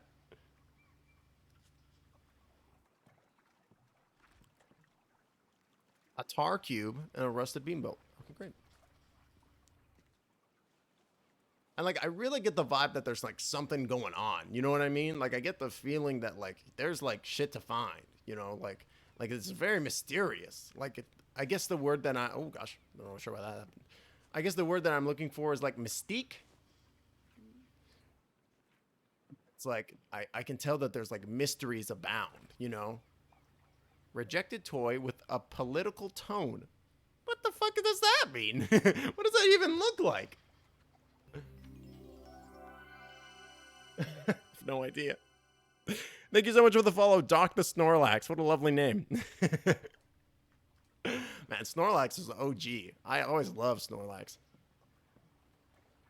Because, I mean, I feel like Snorlax is maybe one of the most relatable Pokemon because all he wants to do is just vibe and sleep. You know? Can you really blame him? I want to just vibe and sleep. Like 90 hours a day. Doesn't they say, like, nothing wakes Snorlax up, right? That's why you need, like, the Pokeflute?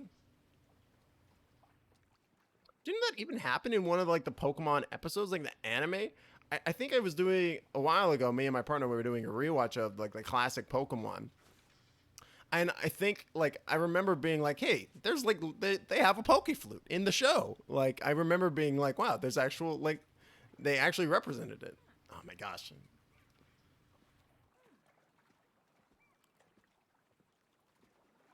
So there are no traders here, seemingly. How can there be no traders here? This is a trading dock. What the fuck? Okay. Tollmaster's Harbor. Man, I guess I'm really gonna have to boogie back to civilization a different way. Fuck. I was hoping there at least might be a what's it called? Like a boat ride that I could take. Am I still wet? It shouldn't be. It should be nice and dry. That's like something that's dry. Paper? Paper's pretty dry. If you have like, and that's kind of one of those things that you can't, that shouldn't be wet, you know? Wet paper doesn't really work super well, at least. What's this? Oh, that's a treat. Treat, treat, treat. Worker sorely handkerchief, an official knot message. So, like, the way that mysticism and magic works in this game, it works in a few different ways. One of them is, oh, hey, there's something over here, too. Oh, there's a fireplace. I don't need to dry myself, though. Oh, but there's something else. There's, like, a few different, like, magic systems in play. There's knot tying, which, like, requires, like, reagents and components, and you can sack a flavorless tea. Okay, take it. Oh, that's an offhand item? Raw commodity, raw materials are welcome trade commodities in regions where they can't be found naturally. Oh, it has pockets. Nice. So if I want to, I can store some valuable stuff in it, which I probably should. Let's go ahead and open my shirt, which also has pockets. Oh, wait, no, that's where I'm keeping my cute little pet treat. So that way I can feed random animals. It's great. Instead, does this have pockets? This has pockets. Oh, that's where my deck of cards is. So the game literally straight up told me, it was like, hey, you can put stuff into your pockets. And it's good to do so because stuff in your pockets can't be stolen by NPCs, unlike stuff in your backpack, which, you know, tells me like a lot of information. We'll just go ahead and shove all the valuable resources and stuff here. There's also like no money in the game. It's the entire economy in this game is trade based. So it's like you really have to like hold on to your really valuable stuff and kind of safeguard it, which is kind of interesting. What's this? I've never seen this plant before. But yeah, so you got knot tying, which is kind of like your general spell casting. Koi hemlock. I don't want to eat hemlock. That sounds like a bad time. You've got knot tying, which is like your general spell casting, and that requires components, and it also requires you to know the spell in order to be able to cast it. An example of a knot tying spell would be this one that I have, the Flag Razor's Knot, which takes 2 feathers, and it flies, causes me to fly straight up. I'll just cast it right now to show you. Whee! And then it just like projects you up into the sky. I don't really know what the purpose of it is, other than to get like a lovely view on the surrounding area. But yeah, and there's all kinds of like interesting spells and stuff that are like that. And then you have teas, which are kind of like a more like kind of buffing kind of thing, which you can enjoy. Like, I guess theoretically you're able to brew your own teas eventually, but most of the time you're gonna like bump into tea houses at like in like trade hubs, and then there's gonna be like some brewed pots of teas already available, which is kind of cool. I really like the vibe and the tone of this game. Like it's just like so heavily exploration based, and then simultaneously, I mean, I gotta get some food. Mist Keeper more. That sounds bad. Let's go this way.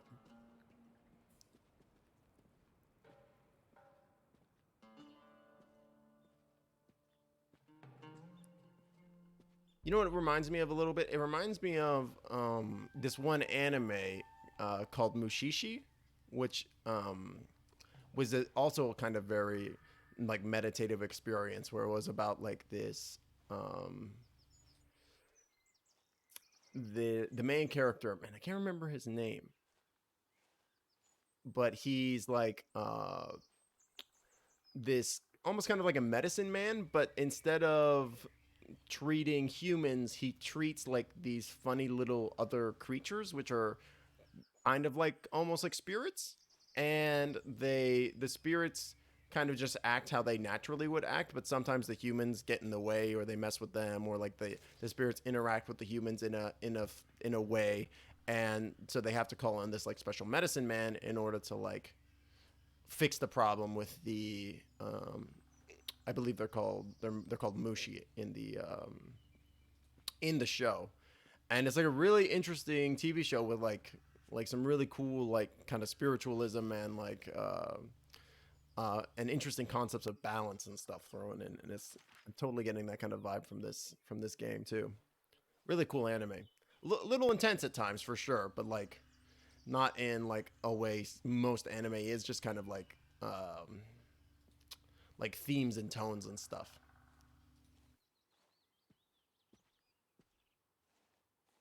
I'm just kind of walking. I'm hoping that this next town area will have a food because I'm running. I'm at above half health, and I just picked up something. What did I pick up? Some food. Koi hemlock, a morsel of food that will strengthen the body and lighten the spirit. I better just eat that. Yeah, I'm still hungry. I gotta get some more food. I was hoping I might find some mushrooms. What's that? There's something in the water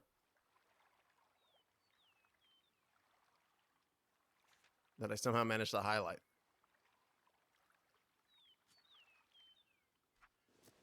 Jade algae. I have no idea. No idea what that does. Oh, and there's something over here too. But yeah, like, and this is like, I think we're running up at like hour 4 or 5, and like I haven't had a single piece of combat Kaelanite the entire game so far, and I'm level 4. Which, you know, depending on your own perspective, your mileage might vary on that concept. I personally think that it's a really interesting choice that they made. That they're like, yeah, you can just explore and then you can get levels that way. You don't need to worry about it too much, at least initially. Because also, like, the level ups haven't been the most impactful. Oh, I've been playing zoomed in this whole time. The level ups haven't been the most impactful. Oh my gosh. Thanks, Gelly. Holy fuck, that was loud. Thanks, Gelly. Because like you get a new skill point, but in order to be able to actually use the skill point, you need to have a skill for it. And I like a lot of the buying of skills has been like tied to buying them and getting like materials and stuff, and trade materials and stuff in order to do so. And unfortunately, all of these regions and stuff that I've been picking up, it doesn't seem like they have a value attached to them. Because like if I open up I think it's my skill menu, and then go over to this part, which is the region pouch, I can like look at them, but I can't like see what they are for selling. But I got like a lot of them. I just like don't know necessarily what they're all for, right? But again, that's kind of part of what's to me so compelling about this game, is that it's like the game really, really doesn't hold your hand and goes, hey, just like fucking figure it out or don't, whatever. I'm not your boss. If you don't figure it out, who cares? There's like a bunch of other stuff that you can figure out. And it's all like a really just kind of vibe experience, you know? You're all kind of just chilling.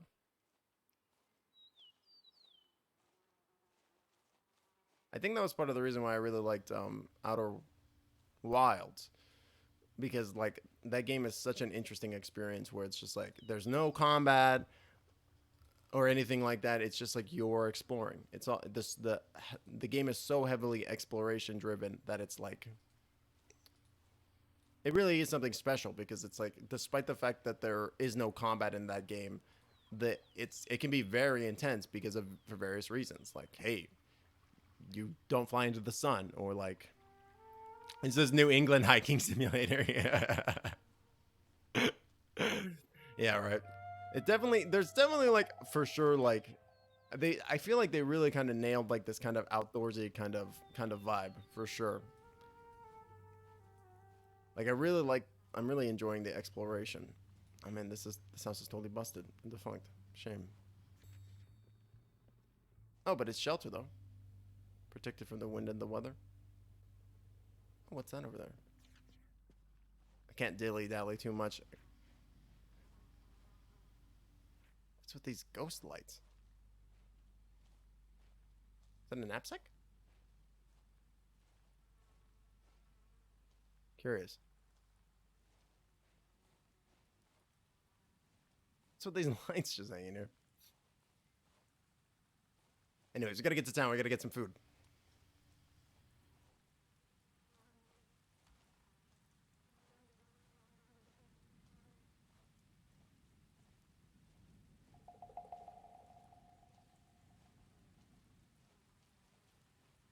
I'm really excited to see what this game is like with other people too, because I feel like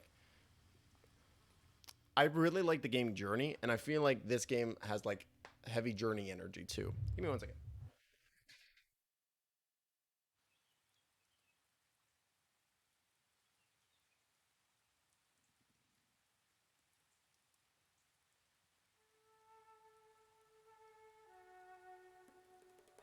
Turn my fan on, stretch a little bit, get some more water.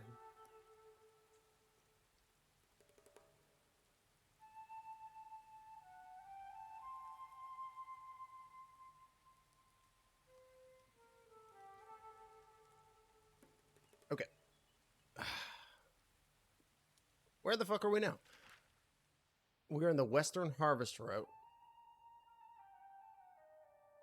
Oh, I know where we are. I know where we are. We can go up the path, and then once we follow the path, we can go out that door to the left, and we'll be by a town. I think we'll be by crossing, or maybe we'll be. Wait, let me take a look at the map again.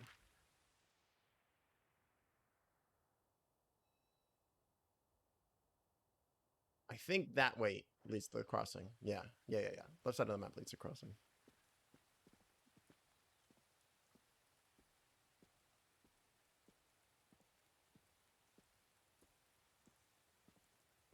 Travel through the water. Oh well, it's raining already. Fuck it.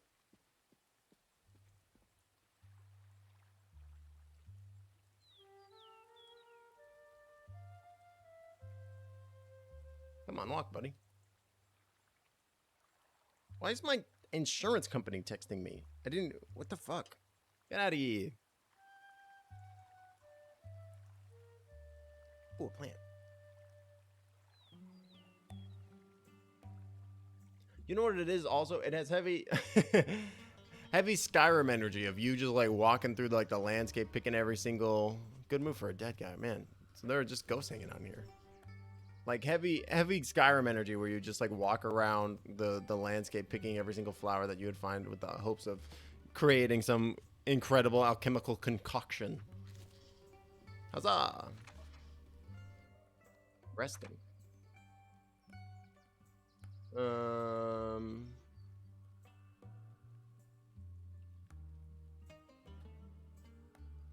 I go stand over here. Well, we're not protected from the rain though.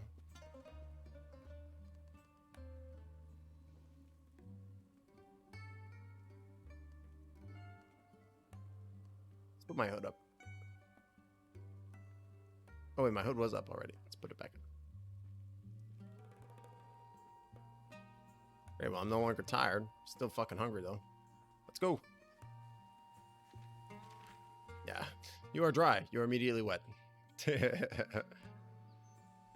Let's see if I can get back on the road. I travel faster on the roads. It's another Dormant Altar. At least you didn't get a call for a car that you don't own. That's true. Did that happen to you, Skelly? Were people trying to reach out to you about car insurance for for a vehicle that you don't actually own?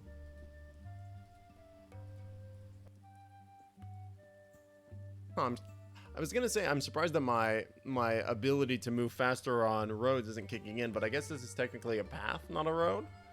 I guess it dictates a road is the stone path.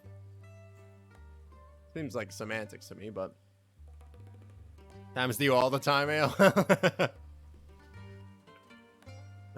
I used to get the one where it was like an actual person from a call center for a while, where they were like, you have committed crimes and there's a warrant out for your arrest, but if you do something, then I can't remember. you know the one though, like it's a pretty common one. Your car is getting impounded, sir. Go ahead. I don't own one yet.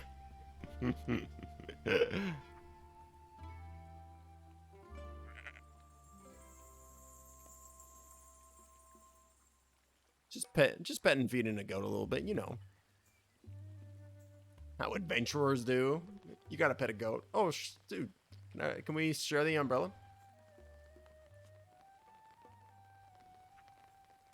To meet someone who owns such insights beyond the mundane in a place like this, I do hope I can forgive my blunder. Come, let me show you my latest selection. Oh, right, I talked to this guy before, and he doesn't actually want to show me anything. He just wants to talk. Oh, this is a Nomad's Rest? Really? Okay. So theoretically, I could fast travel from here if I wanted to. Oh, okay, cool. So early on, you get told to go to make a pilgrimage to a cool temple, and if you do so, that was like the first thing I did. There's like a temple guardian there that gives you a fast travel spell, so that way you can return there whenever you like. However, you have to be at something called the Nomad's Rest, which I had never seen before, and it turned out that was that. Pretty cool. Yeah, so I guess the stone path has to be there for it to be a road, considered a road. A little unfortunate, but mysterious figure. You know I gotta talk to that mysterious figure. He wants to trauma dump on me. I think the audio, the dialogue might be a little fucked up, because I feel like people are like at the second half of their dialogue, like without me interacting with it. Like I feel like I'm missing pieces of it. I am called Ezra Far to my face, and old Ez behind my back. I travel the land sharpening farmers' tools, kitchen knives, scissors, and much anything else that has an edge. In return, I only ask to be told the story, mundane or not, that matters not. But the tale must be a story from your own life, and it must be true. Do you have such a story for me, Dandelion?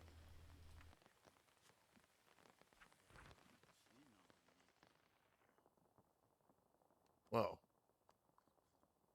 This guy's selling a language? Cool.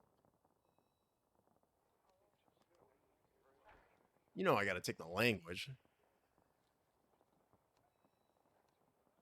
Metaphysics? What the fuck? Yeah, okay. So we'll take the language lesson.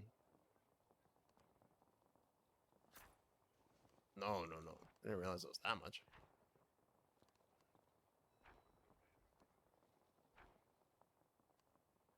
Doesn't want my soily handkerchief? How dare you, sir? How dare you? You've insulted me. Don't want my soil. It's the finest soil in all the land. Okay, let's read. Let's read about reading. You have taught yourself how to decipher the knots of the Velen tongue. Learn the Velen tongue and decipher the... Okay, great. Learn. So can I read these now? No. Can I read this?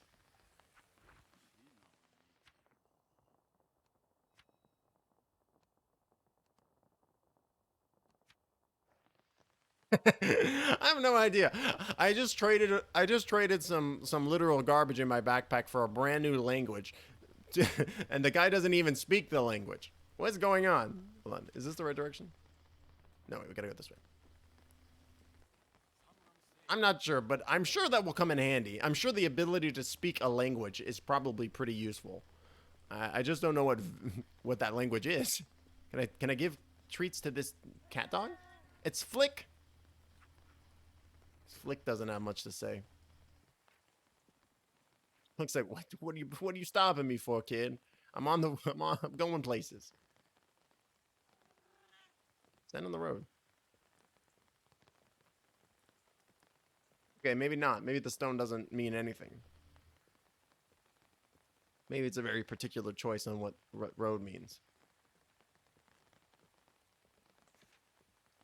Oh, no, there we go. How odd. Okay. Wind voice. I think I talked to this guy before. Trick of the messenger. I already got that. Thanks, though.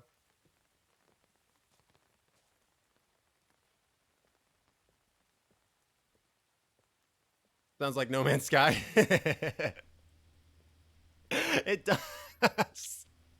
I'm going to be able to speak weird hamster person language now. Sweet. You learned the get quirk for sad. Didn't that game get better? I like they've added like so much stuff for it. It's just like I played it like when it was initially came out and I was like kind of disappointed to the point where I returned it, and then like is that game worth playing now? I guess it looks pretty cool. They've added some neat stuff to it. Like I do kind of like I like the idea of like riding a randomly generated creature that you might find. That's pretty cool. That's pretty dope. I can't be mad about that. That sounds sweet. Like I never used that language ever. Yeah, like some of the stuff that it was kind of odd because it was like they really kind of made the game very open, but then like they didn't really make the thing matter too much. You know what I mean? Like your choices or like the things that you got, I never really felt like it was very impactful for sure, right? Oh, it's on Game Pass? Sweet. I love Game Pass. Can you give me a hand, Sahem? My gluttonous oath of an ox has gotten something stuck between its teeth again. It eats anything that comes before it. Never was an ox like this. I always thought oxen were herbivores, but this thing cares only to fill its belly. I refuse to move when it has something to chew on. I must get whatever it has stuck in its mouth out, but it's lodged too deep. I just can't get it out. Please, will you try? Just stick in and pull it and whatever out. Oh gosh, what have I done to deserve a creature like this? All right, I guess I'll shove my arm into the ox's mouth. How much strength this is going to be? I don't have enough. I don't get enough physicality for it. Fuck. Sorry, ox guy. Sets a lazy on you, mindlessly content with chewing. Okay. I think we're in the right place now, right? No. This isn't the right place at all. Road to Mir? That's not where I wanted to go. Fuck. Oh, we better hurry up and get there. They also lied about being able to do stuff when No Man's Sky came out. Well, yeah. Yeah, they really did. It's like... Yeah. I was pretty salty about a lot of that stuff too. Like, yeah, like I remember where they were like, "Oh yeah, the likely you can meet other players in it, but the likelihood of it happening is like 1 in a billion." And then like day 2, somebody was like, "Hey, we're on the same planet, but we can't see each other." And they were like, "Wow, I can't believe that happened." And then they didn't explain why that wasn't working, and it's like, okay, so y'all just lied. I mean, I just wish like people were like upfront about their game development and stuff. You know what I mean? Like the same thing happened with fucking Cyberpunk. Like literally identical. So irritating. Anthem and there's just been several games where it's just like, why are you even just lying? Just don't say it. Like, yeah, absurd. Orchid Mill has been in our family for generations. We mill the farmer's grain for a small fee, but we also bake our own bread. If you come by any grain, I'll give it to you. Good trade for it. Oh, cool. You got food? He's got food.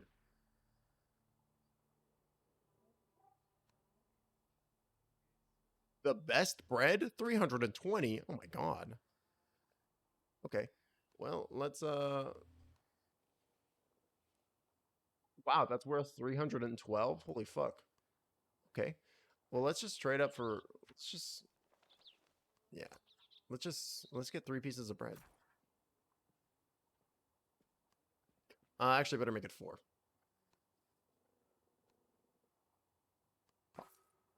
Accept. Okay, great. And then let's eat.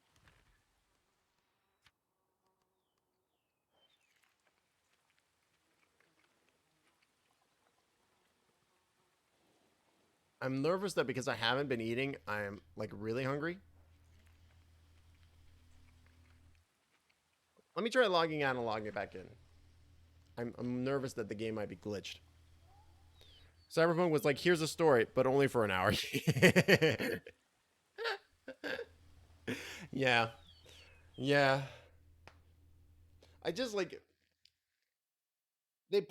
basically they were promising like, hey, Cyberpunk 2077 is gonna be like the next step in like role playing games. It's like you're gonna be able to do incredible stuff. It's gonna be out of control. And then it was just like a Bethesda game, you know, like for better or for worse, it was just straight up a Bethesda game, you know. If the game had come out in like 2014, 2015, I could see it have being like considered good.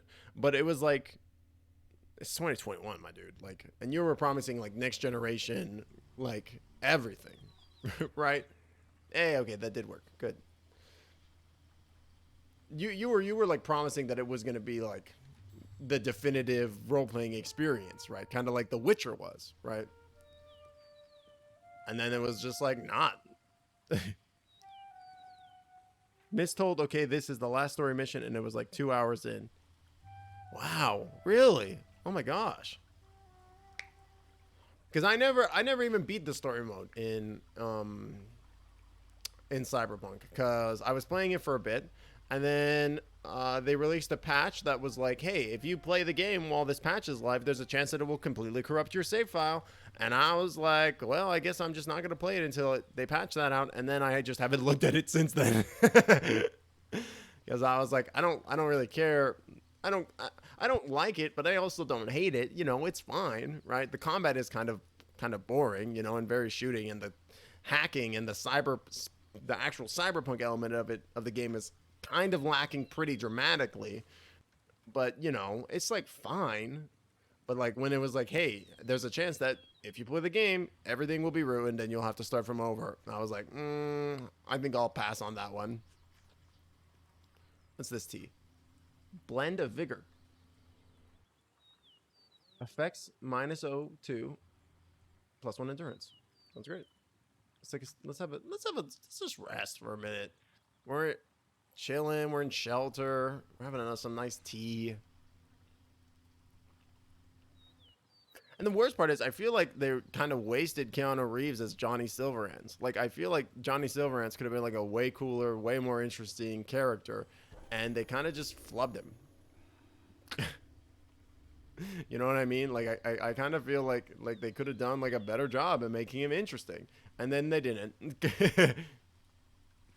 Oh, there was something shiny. Anyways.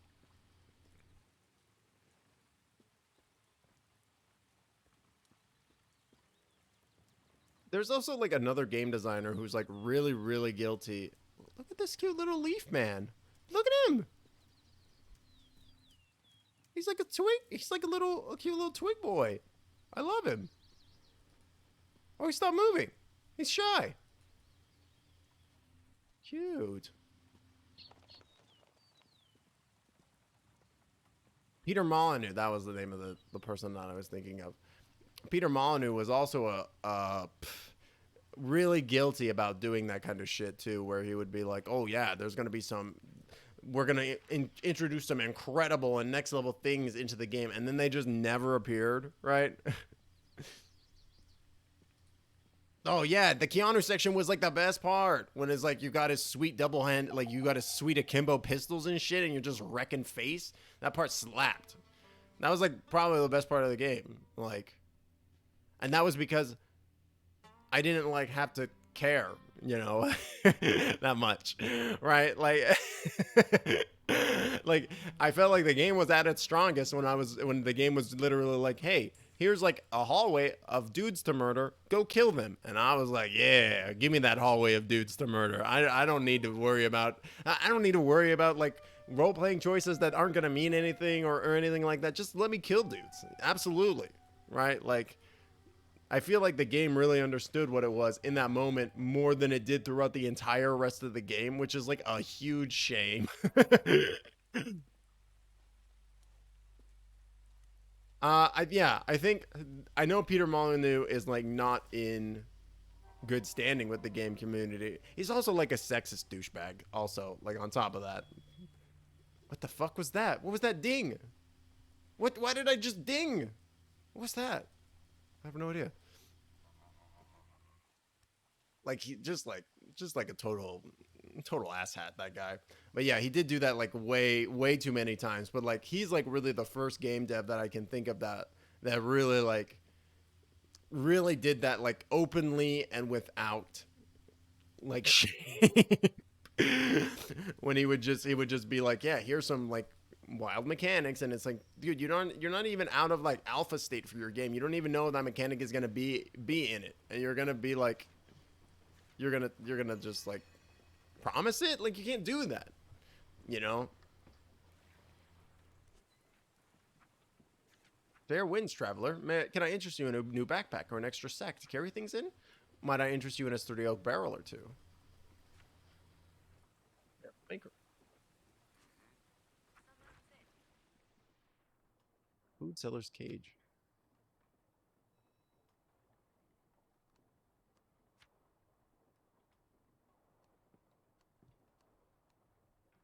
Foreign fur backpack.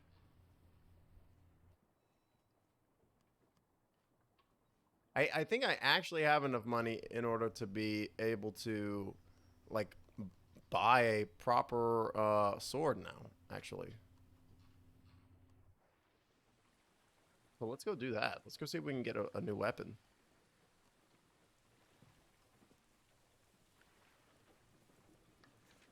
I might even have enough for fucking training in it too. Does this path lead? This is a cool environment, dude.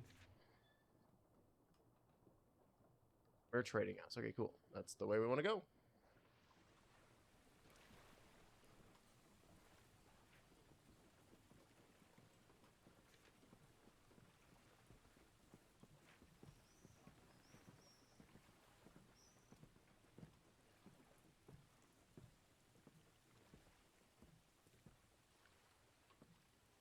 Murmur. I really want to get a fishing rod. I still don't. So I've interacted with a person like that before, who was like a struggling fisherman, and they require strength in order to be able to circumvent it, which I do not have. Sad child. Why are you sad, child? My bubba's broke again, Sniff. It won't walk or make whir noises anymore. Did I wind it up too much? I didn't mean to. Why did I do it? Why? Can I say it? No, apparently not.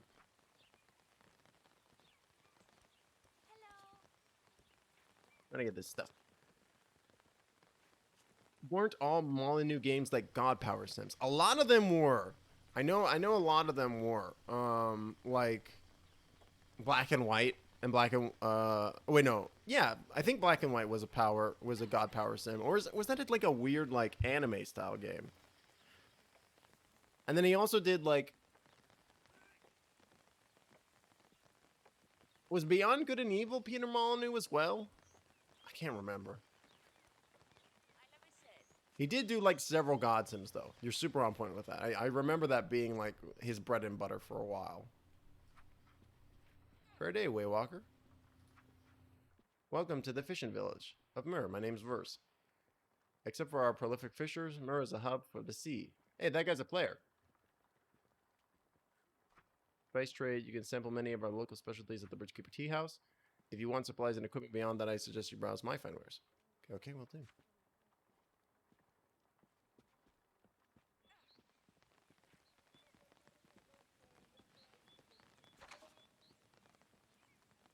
want to give this person the old hello. Greetings, traveler. Oh, he did do black and white. Okay. Beyond Good and Evil is good. I've heard good things about that one. Wasn't there like a big to do because the sequel got announced? I think Spore was also. Can't remember. In the back of my mind, I was thinking Spore, but I wasn't 100% sure on it. That's why I didn't say it. Oh, sweet. Okay, great. We can totally buy this sweet sword. Let's do it. Let me take my stuff out of my backpack real quick. I forgot which pockets I was storing things in.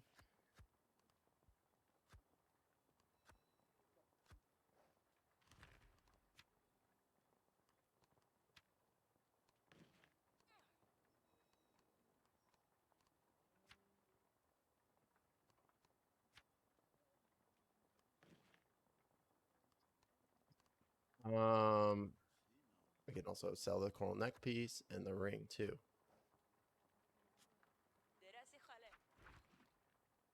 Okay, so we want old rod or not.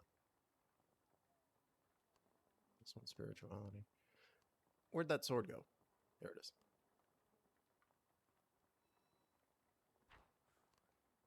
$506. Oh my gosh. Okay.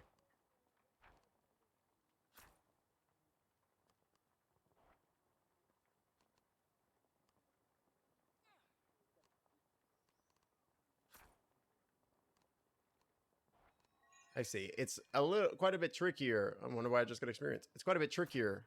There we go. Accept. Poggers. What skill did I just get?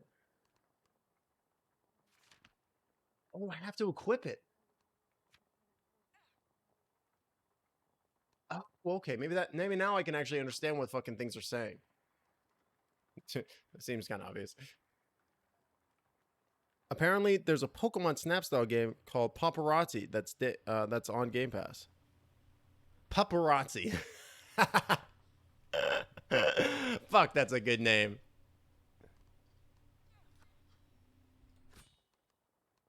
Oh, sick. It's a hook sword. Now we can all live out our Jet fantasies. Because everybody knows that Jet was like absolutely one of the coolest like physical combatants in Avatar. Am I right? Like, it was so cool. Does this guy have anything more? Do they have proficiency? They do not.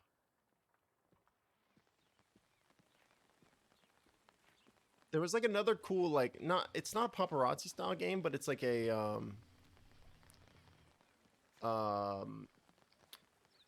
not a paparazzi style game, but a just like a general like picture taking game, and like in it you play as like a cute dog. I think it's called like Toem. The game looked really interesting because it's like black and white and like a 2D platformer kind of game. Oh, I can actually understand the knots now. That does sound cute.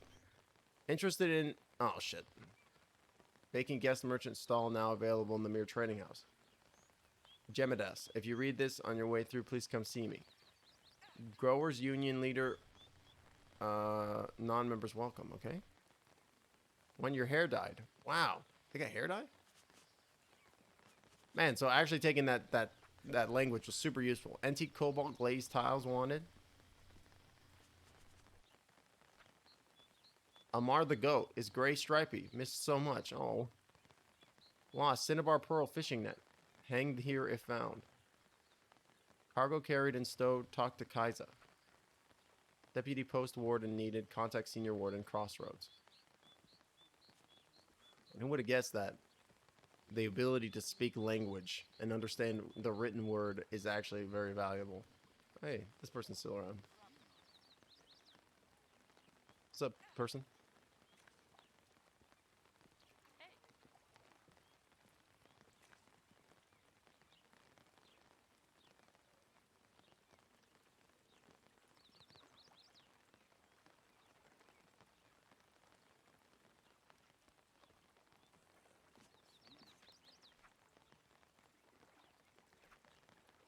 Let me welcome you to Braided Shore. If my second sight does not mislead me, I can sense you have some magic in you. Don't be shy to ask her and the union members for advice on mystical topics. Oh yeah, we talked to this person before about such. That they're in Rivenleaf, wherever that may be. Wow. Is this person waiting for a boat?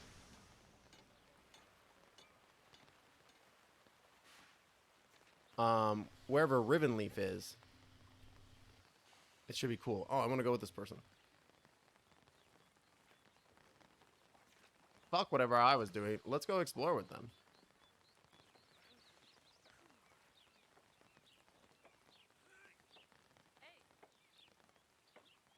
Yeah, Toem looks really cute. Like, it looks like a lot of fun. They've got a fishing rod? Where's the fishing rod at?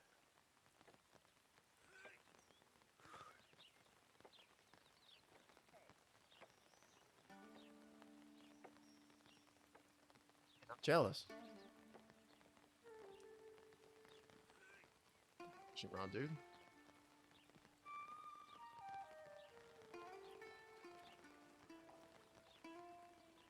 Concerned lighthouse keeper. I wonder why they're concerned. Let's go talk about it. Well met, stranger. I run this lighthouse and try to teach my daughter to do the same. In the night, the beacon must never be allowed to fail.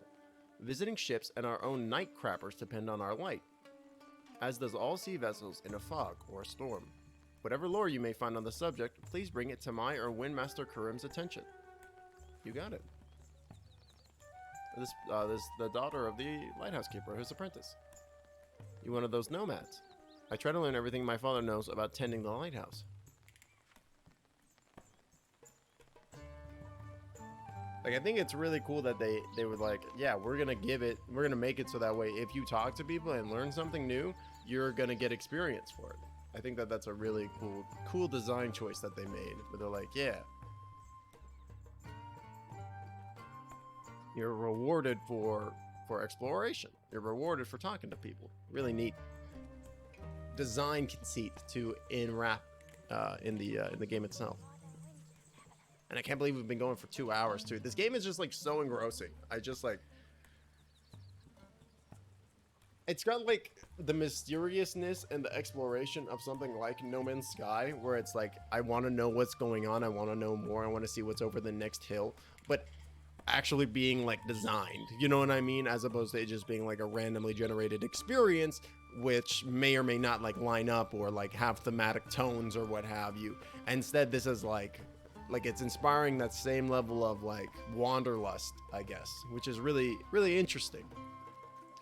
I realize the chance is 1,000,000 to 1, Nomad, but you don't happen to have a master iron cog among your possessions. The machine grinds ferret and even woots cogs to dust in a few blinks. We simply need a set of master iron cogs or this ferry is going nowhere. Please forgive my temporary lapse in manners. My name is Yahen Jadzia Dax. That's the first thing that popped into my mind. Fuck. Dude, Jadzia Dax, such a cool character.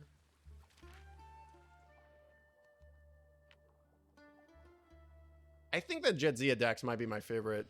Need master iron cog or ferry. I really like the character of Jadzia because like she's such an interesting alien race. A seagull. Oh, that's the name of the boat. Nice. For those who are not in the loop, Jadzia Dax is a character from Star Trek Deep Space Nine, and I can't remember the name of the race, but basically she's like a host for an alien species that lives inside of her, and Jadzia is her name and Dax is the name of the alien, and they like become like a fusion almost of consciousness, and really, really interesting character. And like I feel like they're like an openly like gender fluid character too, because like the worm before they were implanted into Jadzia was in a male body, as like, so like the concept of gender is a very fluid thing for whatever that alien race is in general. Super interesting. So interesting. God, Star Trek has some really good stuff in it, for sure. But I will admit, like, one of the things that irritates me about Star Trek, and this is true of lots of media properties, especially sci-fi, is that I really feel like there is like a large percentage of sci-fi that's like, we're gonna take one of the negative traits of humanity and we're gonna exemplify that out completely into like an alien race of creatures, right? Like the Ferengi, for example, are like, you know, the personification of human greed in an alien form, right? And I just think that that's like fucking just lazy as shit. You know what I mean? I just think that that's the fucking laziest thing ever because it feels like a little, maybe not absurd, but like, why the fuck did these aliens have these conceptions? Why would the aliens even come close to having the same conceptions as humans do, right? Like, why? Like, how did that even? How does that even make sense in context? But then also, as a counter, like, juxtaposition to that, usually they do that in shows because they're like, we want to have it so that way, like, the human characters are the good ones, right? The human characters are the exemplary characters and don't have any of these negative traits that you would associate, right? This person want to vibe?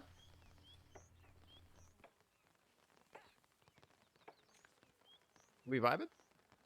Which I find kind of irritating because it's like, instead of like writing the characters, you want a squad? I think this person wants a squad.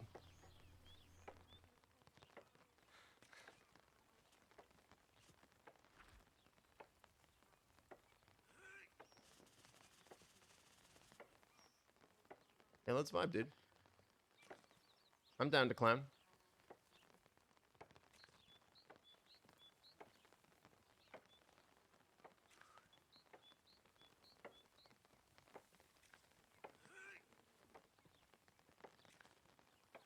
I just don't know how to squad. How do we squad?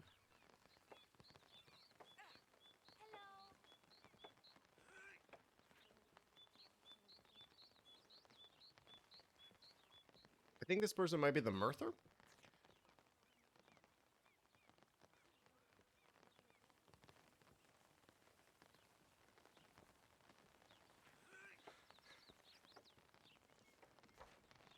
Oh, there's another person.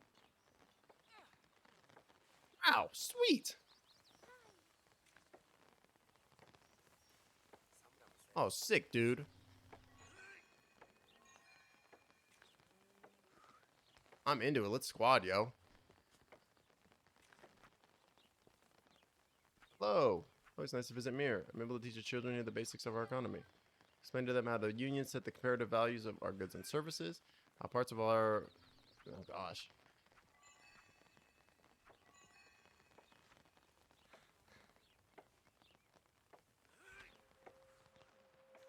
What's the next level?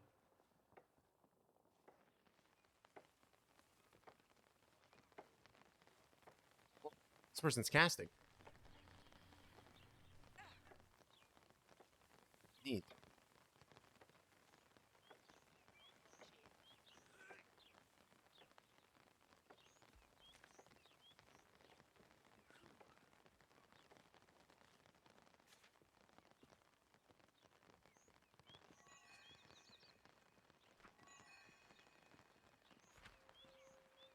Not sure why I'm getting experience.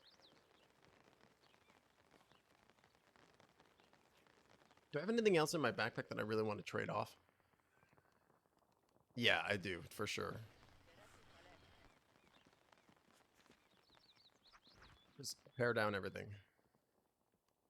as much as possible.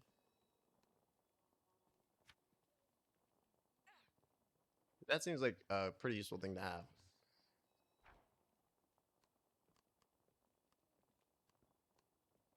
This and those. I'll trade you one of these. And those? No. Too much, too much.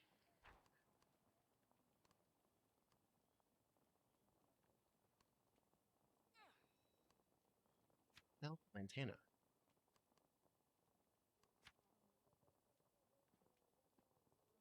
Do actually want some shoes too.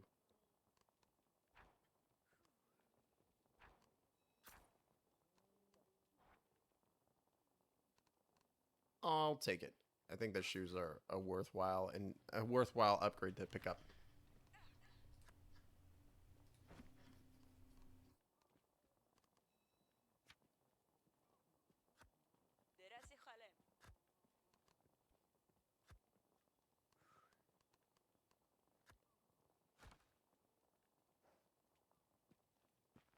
Sweet. All right, great. Oh, is this a part of it? No. Who am I squatted with now? I guess Arva. I wonder if Arva is in the Book of Travels Discord. Oh, I don't think they want to be in a group. I keep joining the group with them, and then they're like, I think they're canceling out of it. So we'll just leave them be. I want to go see what Lover's Ribbon is. I thought I saw more people on the map. I was like, man, this place is bumping. Oh, this guy isn't. This guy's like the Murther or something. No, he's not the Murther. He's like the... Is he the Moss Tender? Or whatever? Moss Walker? The guy likes moss, is all I'm saying.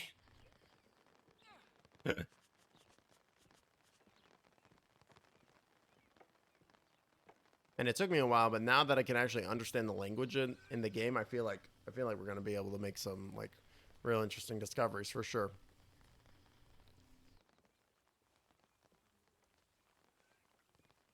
Another thing that I mentioned earlier in the stream, but I think is really cool and is worth mentioning again, is that the game itself runs on its own day-night cycle that relates to the real world. So if it's daytime in the real world, it's daytime on the server, and if it's nighttime in the real world, it's nighttime. And because of that, there's like specific time-related quests and like events that will occur only at random times. So like there's random things that can happen, and then there's random things that can happen at specific times of day only. Super interesting. Like it really makes the world feel like a kind of like a real place, I guess. Like it makes it feel very alive. Like you never know what's gonna happen. You never know what you're gonna bump into. And like you go to one place during the day and you come back at night, it could be completely different. Also, this music slaps.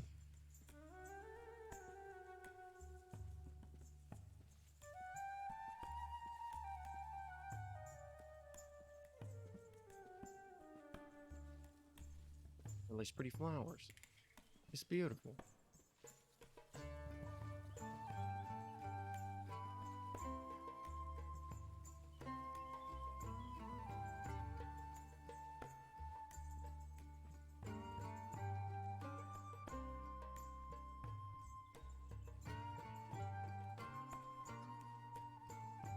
Might be more over here. Oh, there's a flower. Pluck.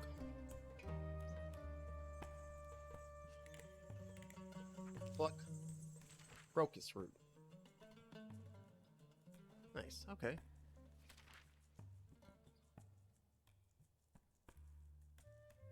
Wonder where that goes.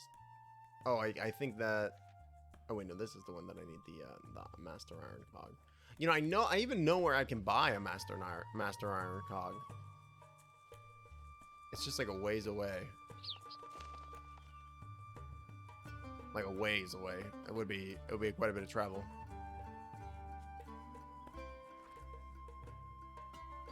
Barely readable not. Can I read this actually now?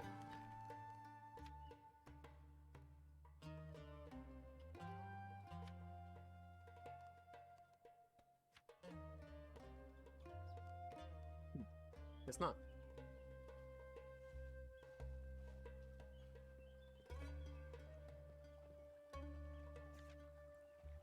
Can you not cross the river? Oh, I guess you can't cross it there. There does seem to be a pretty clear delineation of this part of the river and that part of the river.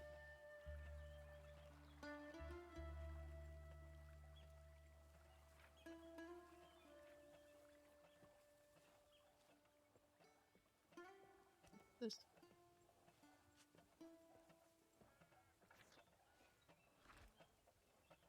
Broken cog.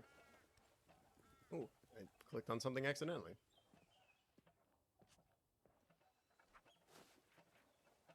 Wounded warden. Wonder what's wrong with this person.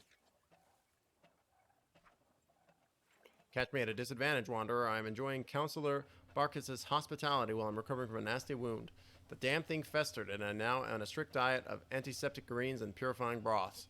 Tell you, my dreams of late have changed from worries about raining bandit to char-grilled steaks and frothing jugs of cider. I usually perform my duties for the warden station in Casa, but with the coroner's blockades and all, it seems prudent to enjoy a little time in the countryside, especially since this is out here. Our bandit trouble is causing the most bother at the moment. Say, you look like an adventure of some sort. If you have a mind and an ear to lend, I would be interested to throw a proposition your way. Come back and speak to me. In the meantime, old Teba, the caretaker here, always has some good tea going if you want. It is Teba I have to thank for enforcing Barkis' strict diet on me. Which reminds me that I must devise some suitable payback for him once I'm fully restored. He hides it well, but I can read it in his trembling dimples, how he enjoys to torment me. Back soon. I enjoy the change of company. Alright, what's your proposition? To business, then. In my current state, I'm no fit state to go chasing bandits in the bush. My head is still in the right place. Right, though, believe it or not. Oh, what the fuck? Meaning I can still work on planning and correspondence to subordinate wardens, but I could really use some help with some leg and possible blade work. If you recover any illicit, counterfeit, or stolen goods on your journey, or as collateral from taking down bandits, I would like you to bring them to me. I can use such items to register bandit groups, foragers, and other law dodgers, giving me invaluable information to help us plan our work to limit the damage criminals cause our law-abiding brothers and sisters. That's my proposition for you, Kalim. I have access to Warden Union funds to reimburse you for your troubles. Should you judge peace and order not to be its own reward. Godspeed and be careful out there. Okay. Let me just kind of take a note real quick. Bring bandit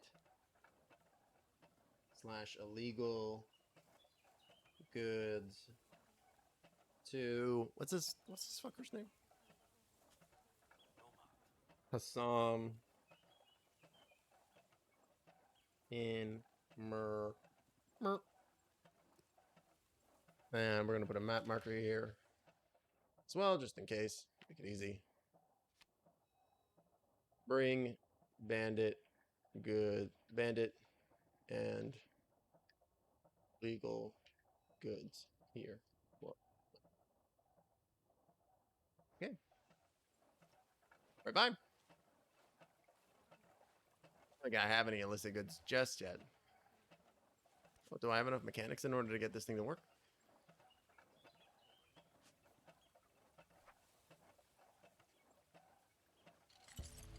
I need one more. Cute. Have some tea. Don't mind if I do.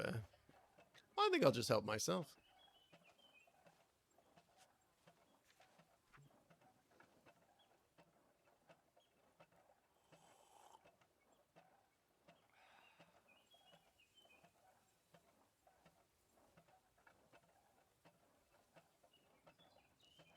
Opportunity to have a drink myself. Ha.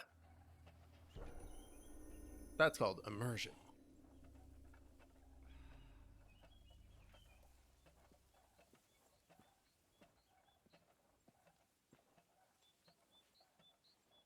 Where are we going next? Where are we off to next?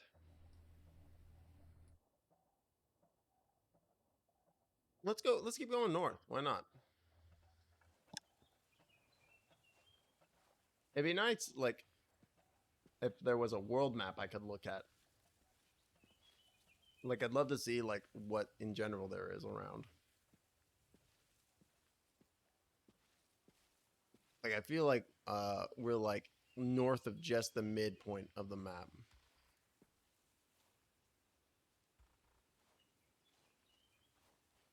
This is an edge right here.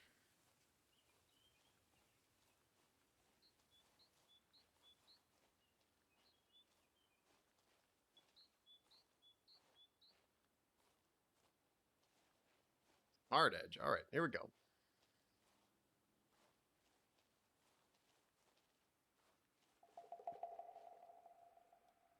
Did I pass the graveyard? Yeah, I think it's fine. Let's go.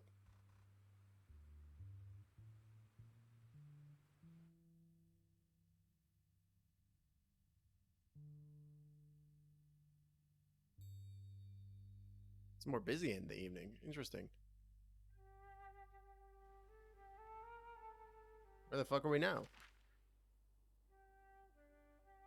The Brim of Abarat. Doesn't seem like this goes anywhere. Like it seems like this is a dead end. I guess we'll just take a quick look around.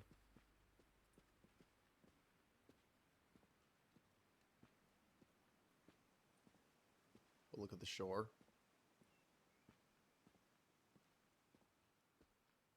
So cool looking.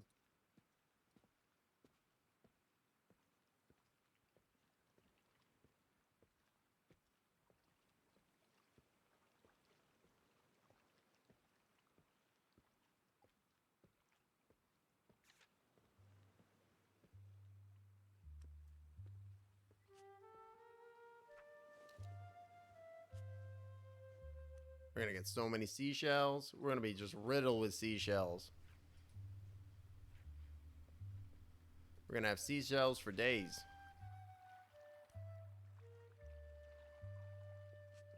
Someone's gonna come and ask me, hey, you got a seashell? And I'm gonna say, what kind do you want? Ooh, there's a box of that.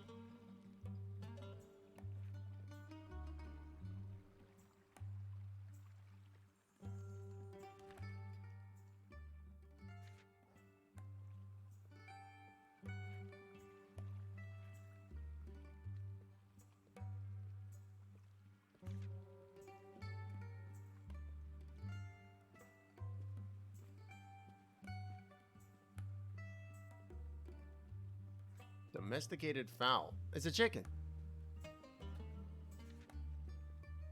Oh, there's somebody else out here. Hey, chicken. Gives you an uninterested look. Mitras fowl. You know, fair enough. That's a chicken that knows what it's about.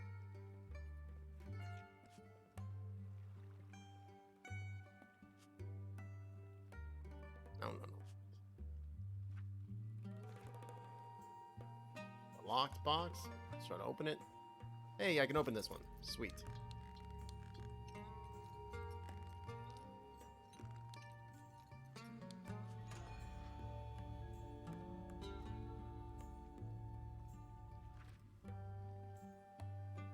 Measuring cube of Bakar.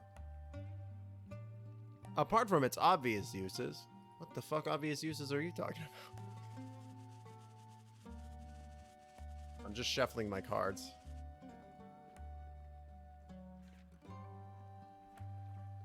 I love that I put the cards into the character's like hand slot, or like their as close to their hand slot as possible, and then they were like, yeah, we're gonna shuffle the cards randomly. It's so cool.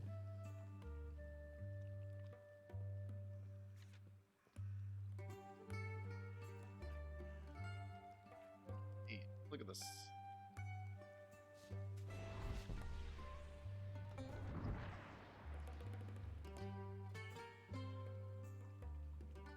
There's gotta be like a use for this ability, right? I'm sure that there is. It's so cool. I love that. I love that spell.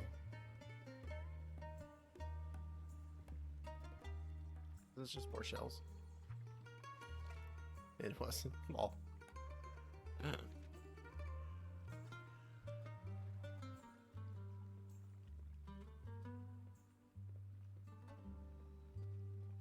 Clothes have gotten so wet over and over again today.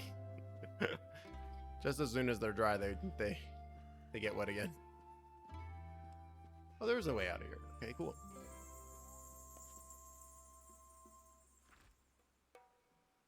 Barrel. Cool.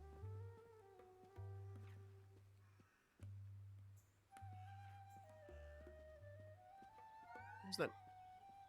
What the fuck was that noise?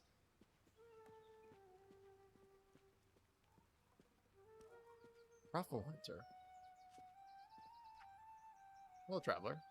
I am Nibor, and the lovely girl by my side is Pig.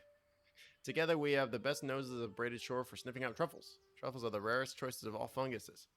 It has properties, flavors, and fragrance that makes it cross the border between a delicacy and a magical region. I wish you a happy continuation of your journey, Wanderer. Truffle Pig. Love me, truffle pig. Love me. Oh, it's so cute. I feel like pigs are like really cute, actually. Like pigs are like adorable.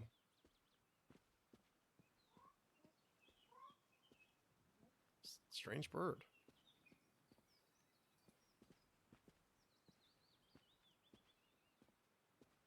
Like especially little baby pigs, like little piglets. So cute.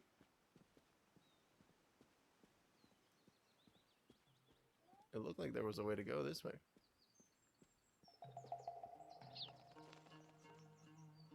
Harrow Ledge. Cool.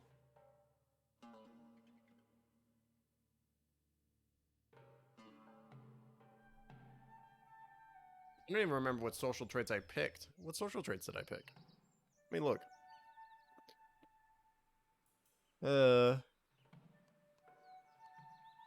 Character? Yeah. I chose eager, charmful, and messy. Sounds about right.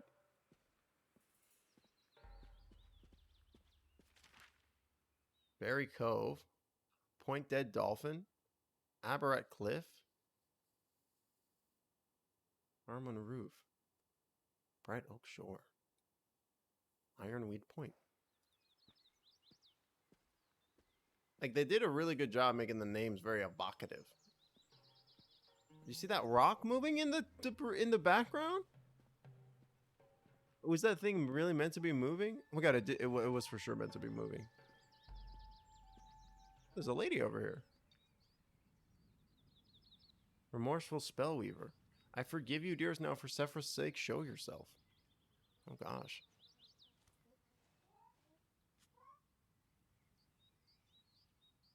Can't do anything to her. Huh. There's like a cute little rock thing moving around over here.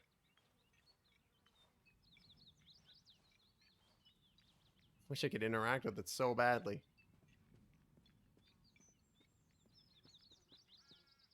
Are you missing a rock lady? Like a little moving rock? Because I just saw one. He was real cute.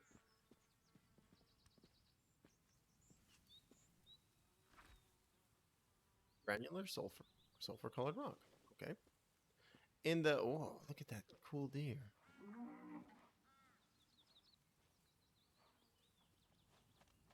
Oh, bye, dear.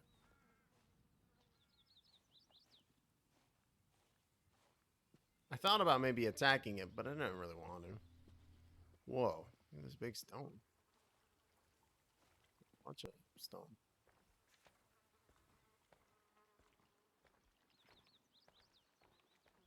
I mean, that deer's just out here living its deery life.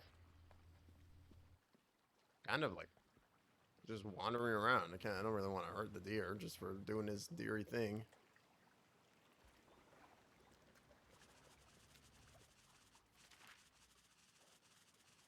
Yeah, shuffle your cards.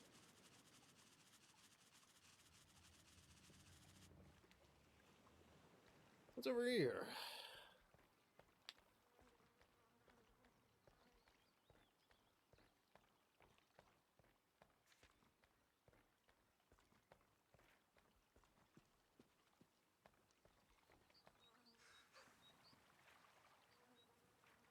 Why are you walking through the water?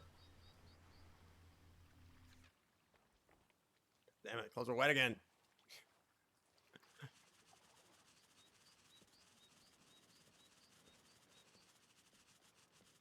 Oh, this boat goes somewhere. Where does this boat go? Wait, no. Fuck. I think it's too late. I've used the boat. I've become one.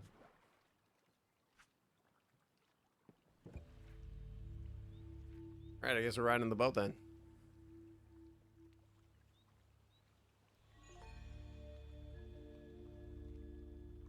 We're riding that boat.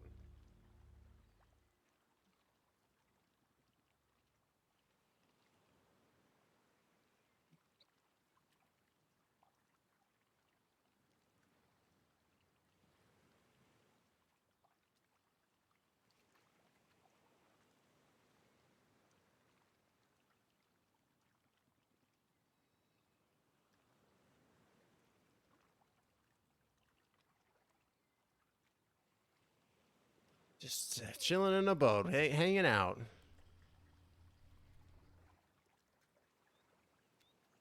Just vibing.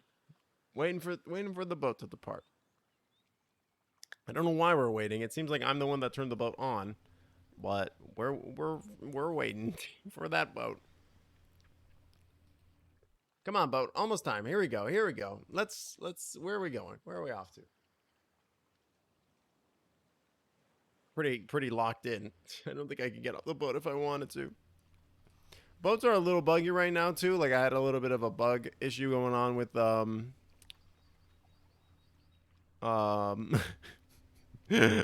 with taking boats before, like it oh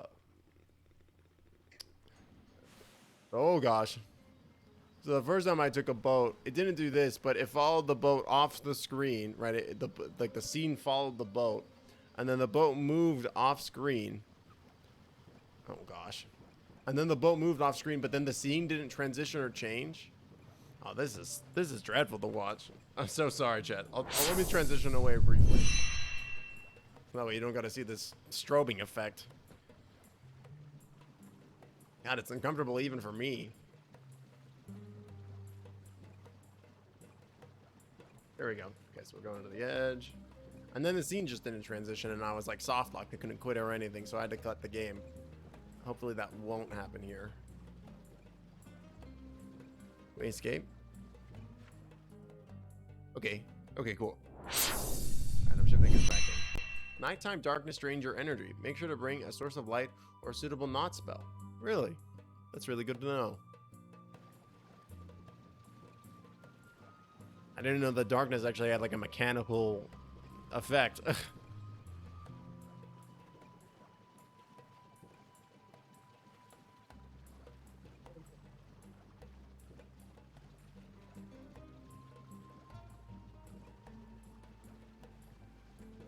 Oh, again with the juddering. Jesus Christ. Where the heck are we? Oh, we're back in Batsaha. How funny.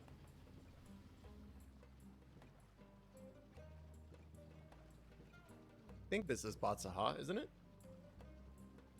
Yeah, it is. We're back in Batsaha. How strange.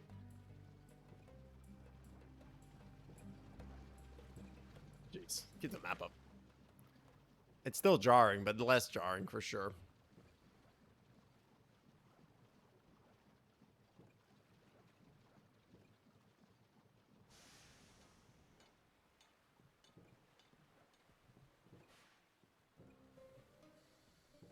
But the little character icon for me is just juddering. Please leave. Oh, I think I'm gonna have to log out and log back in.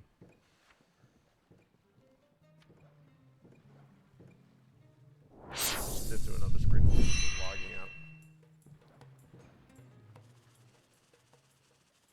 Oh, here we go.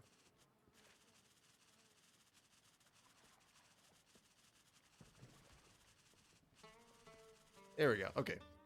Never mind. We do need to log out.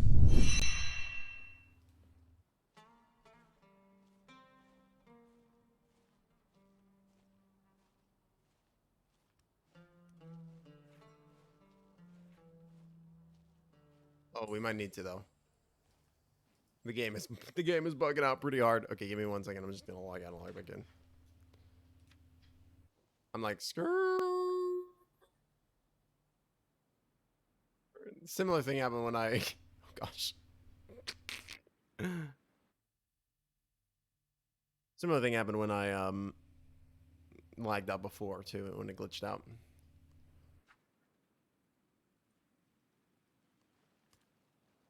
Also, I didn't say before, but my character name is Snick Satem, because I thought the names are randomly generated. What is this game? That's a great question. It's the game describes itself, other than buggy. The game describes itself as a TMO RPG where T stands for tiny. But it's kind of like a little bit more chill than that, where it's very much like you're kind of a wanderer and you kind of just explore the countryside and you find stuff, and like there are like the way that it's kind of been described, it's also kind of been described as a little bit of like a tabletop game, and I think that the description actually fits pretty well because there's like for sure elements of tabletop games in this too, right? Where it's like the you basically it you need some help, bud. I'll help you out.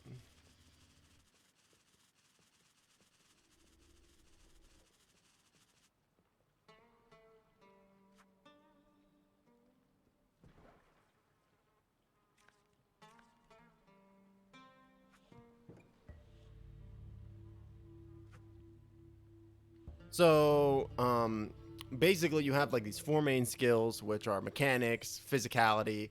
Um, See, now I'm helping this dude get across mechanics, physicality, spirituality, and sociality. And you interact with them in different ways. But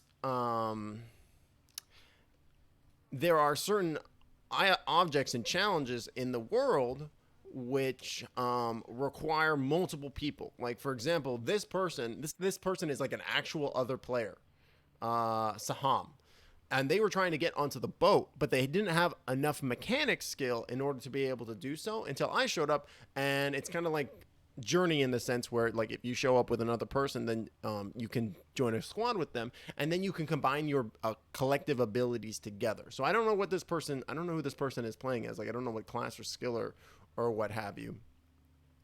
But they probably have some other benefit that could theoretically be beneficial if we came across something else that had like spirituality associated with it, or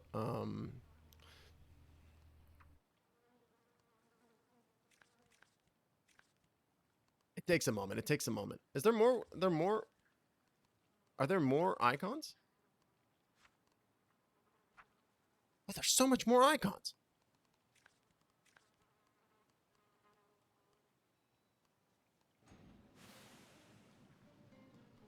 Yep, there we go. Thumbs up, buddy. It takes a minute. Yeah, the art is also one of the biggest aspects of it.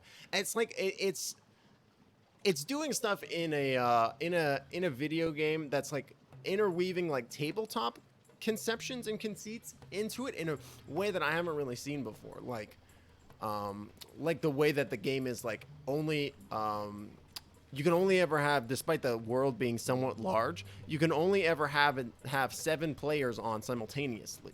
So like you running into another player is kind of a unique experience. It's also like the game doesn't give you quest lines or like a map marker or anything like that. The game really is like you've got to figure it out yourself. You keep a piece of paper, pen and paper nearby, so that way you can write down quests and concepts and stuff and things. And then there's also like the game itself is in real time. Like when it's day in the real world, it's day in the game, and when it's night in the real world, it's night in the game.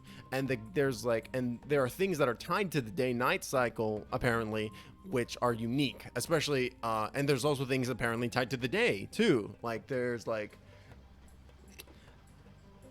I don't know. There's something about this game that is very compelling to me, and that it's like the mystique behind it, right? Like what there's like mysteries, you know, and it's like at one point I've been finding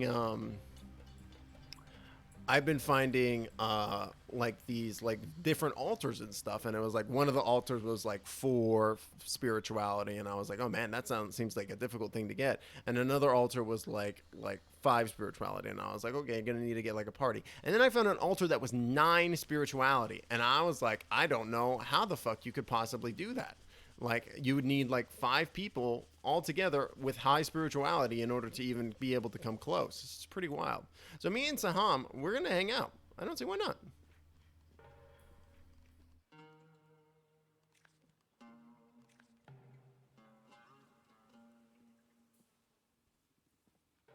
I'm trying to ask if he wants to squat up.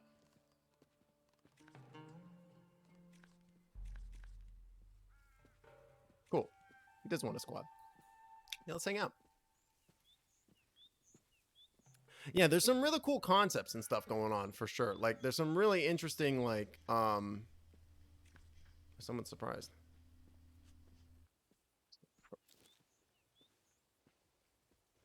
What is he surprised about? Shelter? I don't know.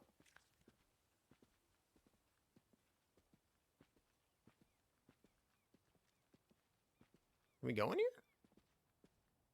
Oh, there is like a path.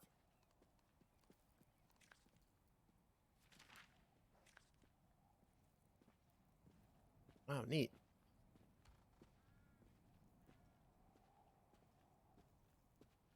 Oh, what's back here?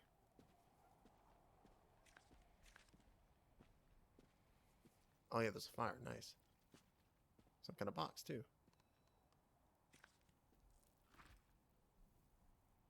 Double woven backpack. Simple string armband. Patented Tombeck handle. Ragged arms belt. Cool.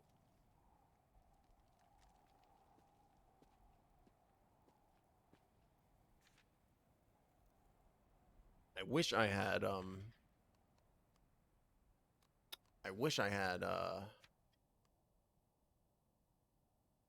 nice. Um like some tea that I could brew. That'd be so cool.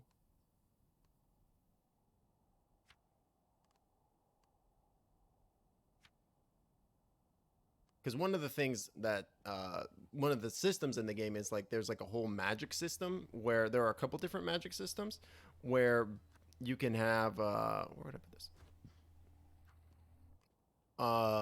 Where you have these knots and you tie knots you tie rope into knots with specific regions attached to them, and then when you cast the spell, basically what you're doing is you're like unwinding the knot. Yeah, sure, we can rest.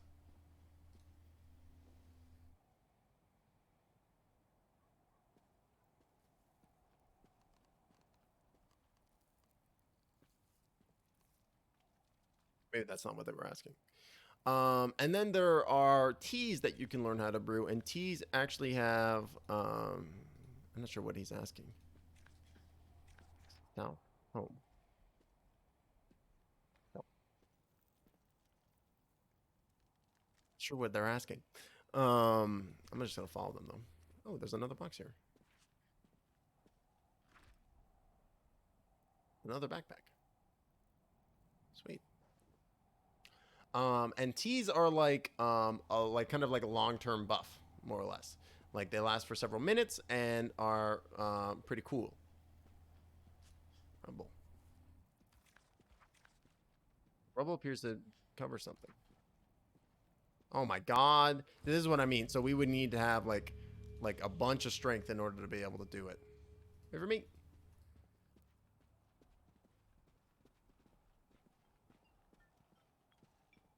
Look at that cute rock.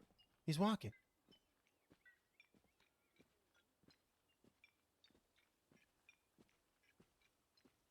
11.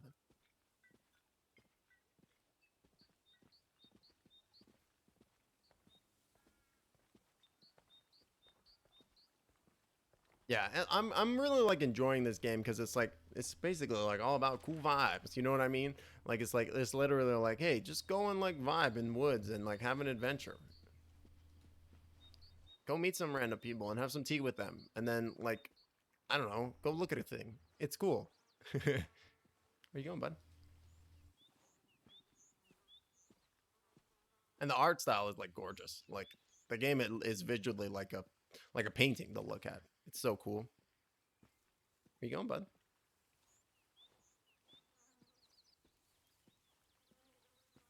Like you're looking into a storybook. It's really neat.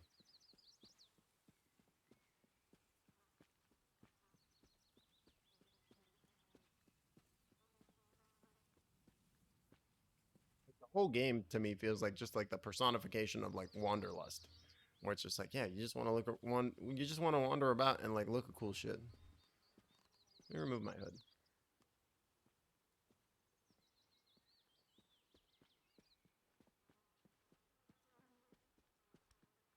Find neat things that nobody else has ever seen before because nobody else has the items that you have.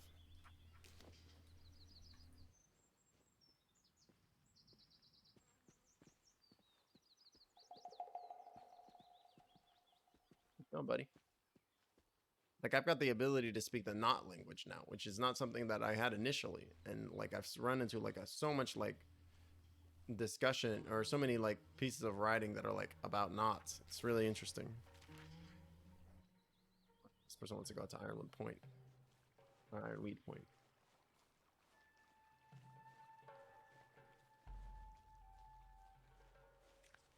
It really is. Oh. Something, bud? Oh, yeah. Oh, it's a seashell.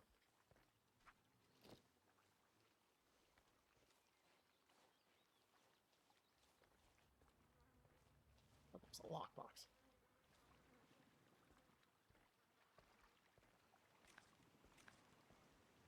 Yeah, it's busted.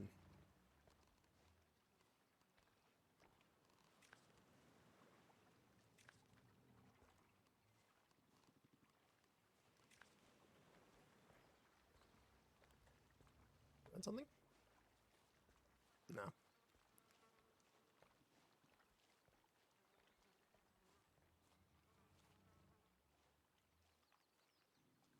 Oh, interesting. So, with our combined skills together, we collectively have three in every stat.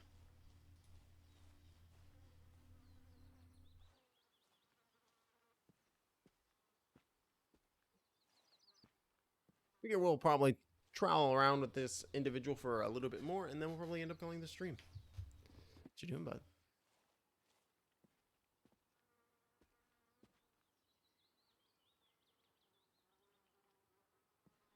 See something cool?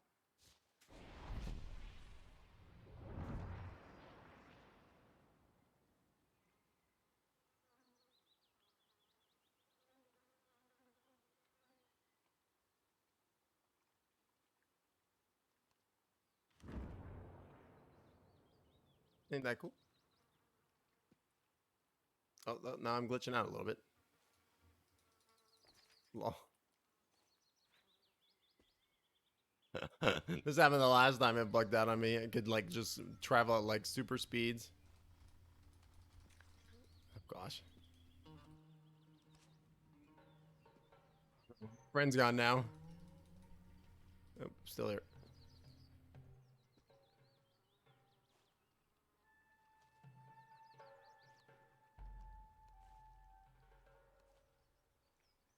Did he just disappear? Lol.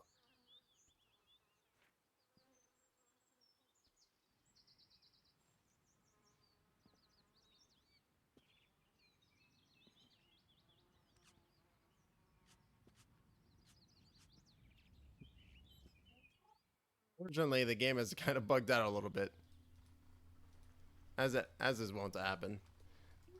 This ability that I've got is really cool, the flag raiser, but it like is a little a greedy bandit.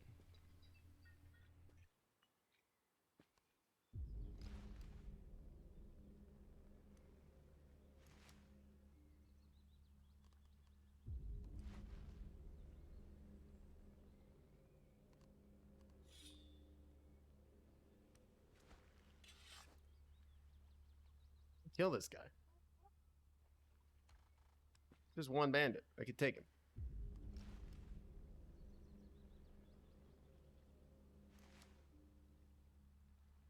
I think I just don't understand how combat works.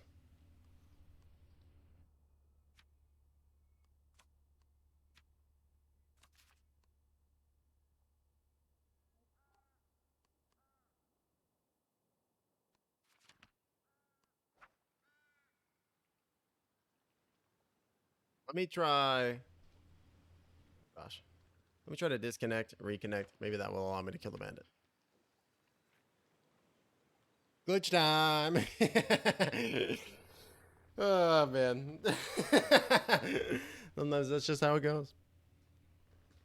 Oh, you can press space to alter movement. See, I didn't even know that.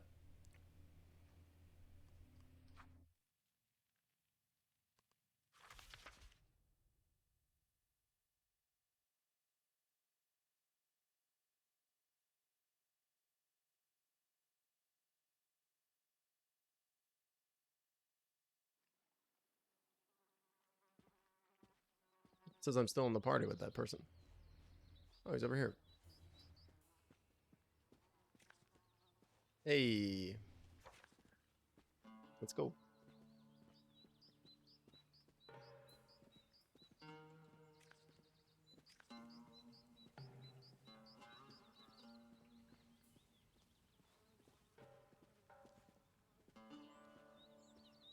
Just following you around, dude.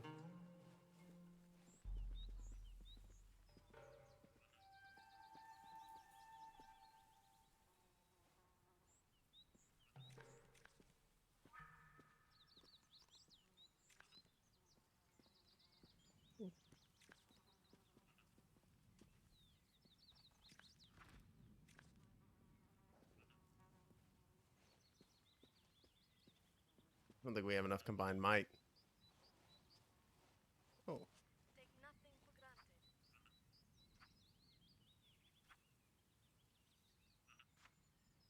Huh. Person's husband's hiding. Weird.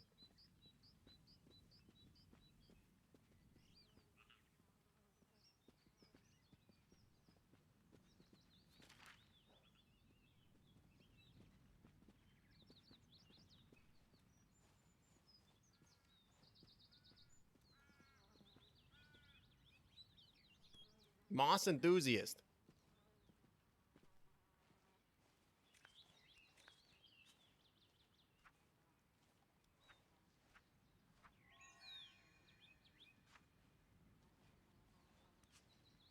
Oh, a bush.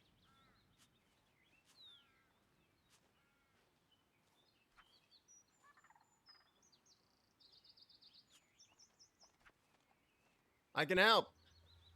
I'm not that strong, but I'm strong enough.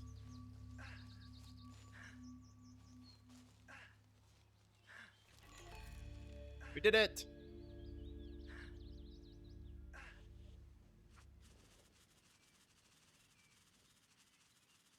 Added polished driftwood shard and char blush to your regent's palette. Cool.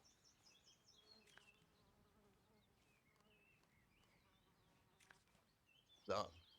Thumbs up. There was a bandit this way, I think.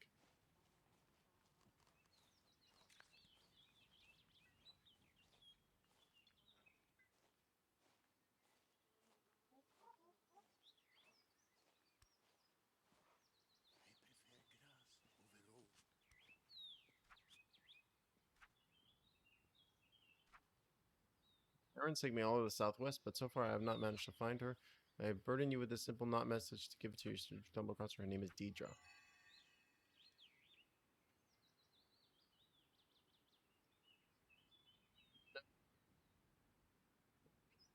Deidre.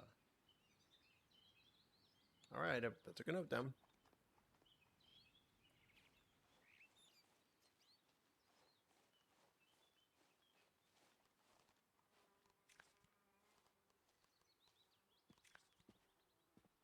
There's somebody on here. God.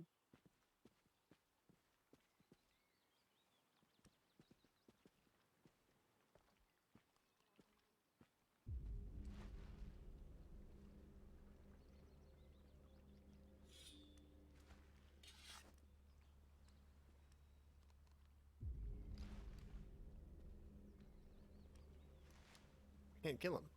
I don't know what I'm doing wrong here.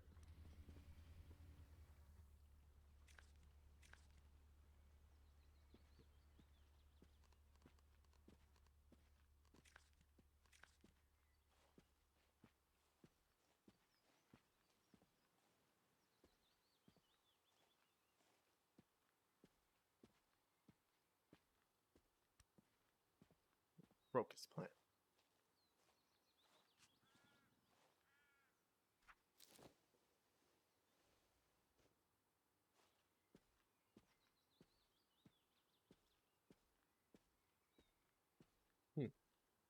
All right, I think we're gonna say goodbye to my friend here, and we're gonna go ahead and call the stream.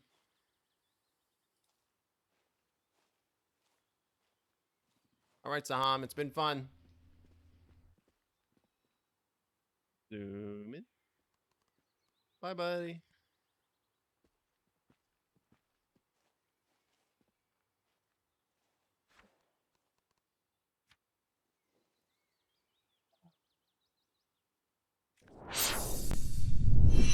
Man, what a fun game though.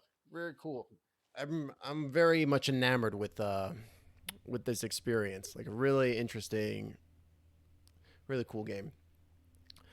Thanks so much everybody for coming and hanging out with me though today. I super appreciate all y'all. Special thank you to RideQ for the 6-month subscription. I'm still reeling from that. Little Frankie with the raid. Doc the Snorlax for the follow. Thank you all so much for your support of the show. I super appreciate all y'all. We're going to be live again on Friday with some more good stuff. There's some real cool stuff coming up, both here and on the Knights channel.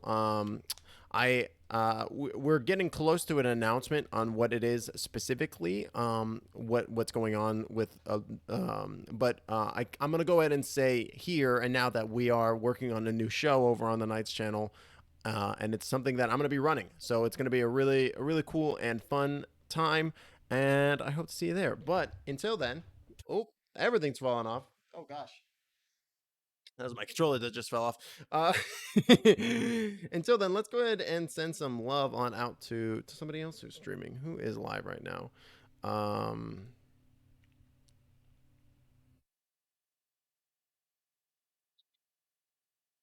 Who is live right now? Bop, bop, bop, bop, bop, bop, bop, bop, bop, bop, bop. Just refreshing my feed just to see. Do.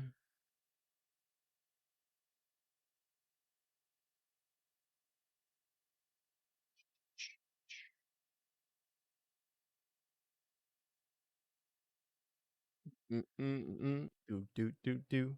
Ba ba da. Let's go. Oh, you know who's somebody we haven't rated yet? Let's go send a raid on over to M the Odd. She's a really cool streamer and does all kinds of really fun stuff. My raid message isn't working. Shit. And I gotta fix my stream deck. I guess it's still borked from the whole Twitch shenaniganery that happened the other day. There she is. Great. But yeah, thanks so much everybody for coming and hanging out with me today. I super appreciate all y'all. Yeah, we're gonna be live again on Friday. We're probably gonna be playing something else. I'm not sure 100% what just yet, but it's gonna be a fun time no matter what. I hope to see you there. Next Tuesday, in addition to all the other stream stuff that I'm doing on my channel, we got the next session of Dungeon of the Mad Mage. That's gonna be real cool. And then I got more stuff that I'm gonna be in on the Knights channel on Halloween week. We're doing an Animon one shot. Me, Raichu, Sloops, and Lavender, aka Slubmariga Witch from the Dungeon of the Mad Mage. We're going to be playing Phasma, which is a game I've never played before, and it should be a good time. And yeah, there's it's going to be great. There's so much stuff coming up in the pipeline, coming down. It's going to be entertaining and entertainment. It's going to be both of those things, and I hope for you to enjoy that. But until then, thank you so much for hanging out with me, and I hope you have a lovely rest of your Wednesday, a great Thursday, and remember to stay magical, everybody. I'll catch y'all later. All right, peace out now. Bye. Bye.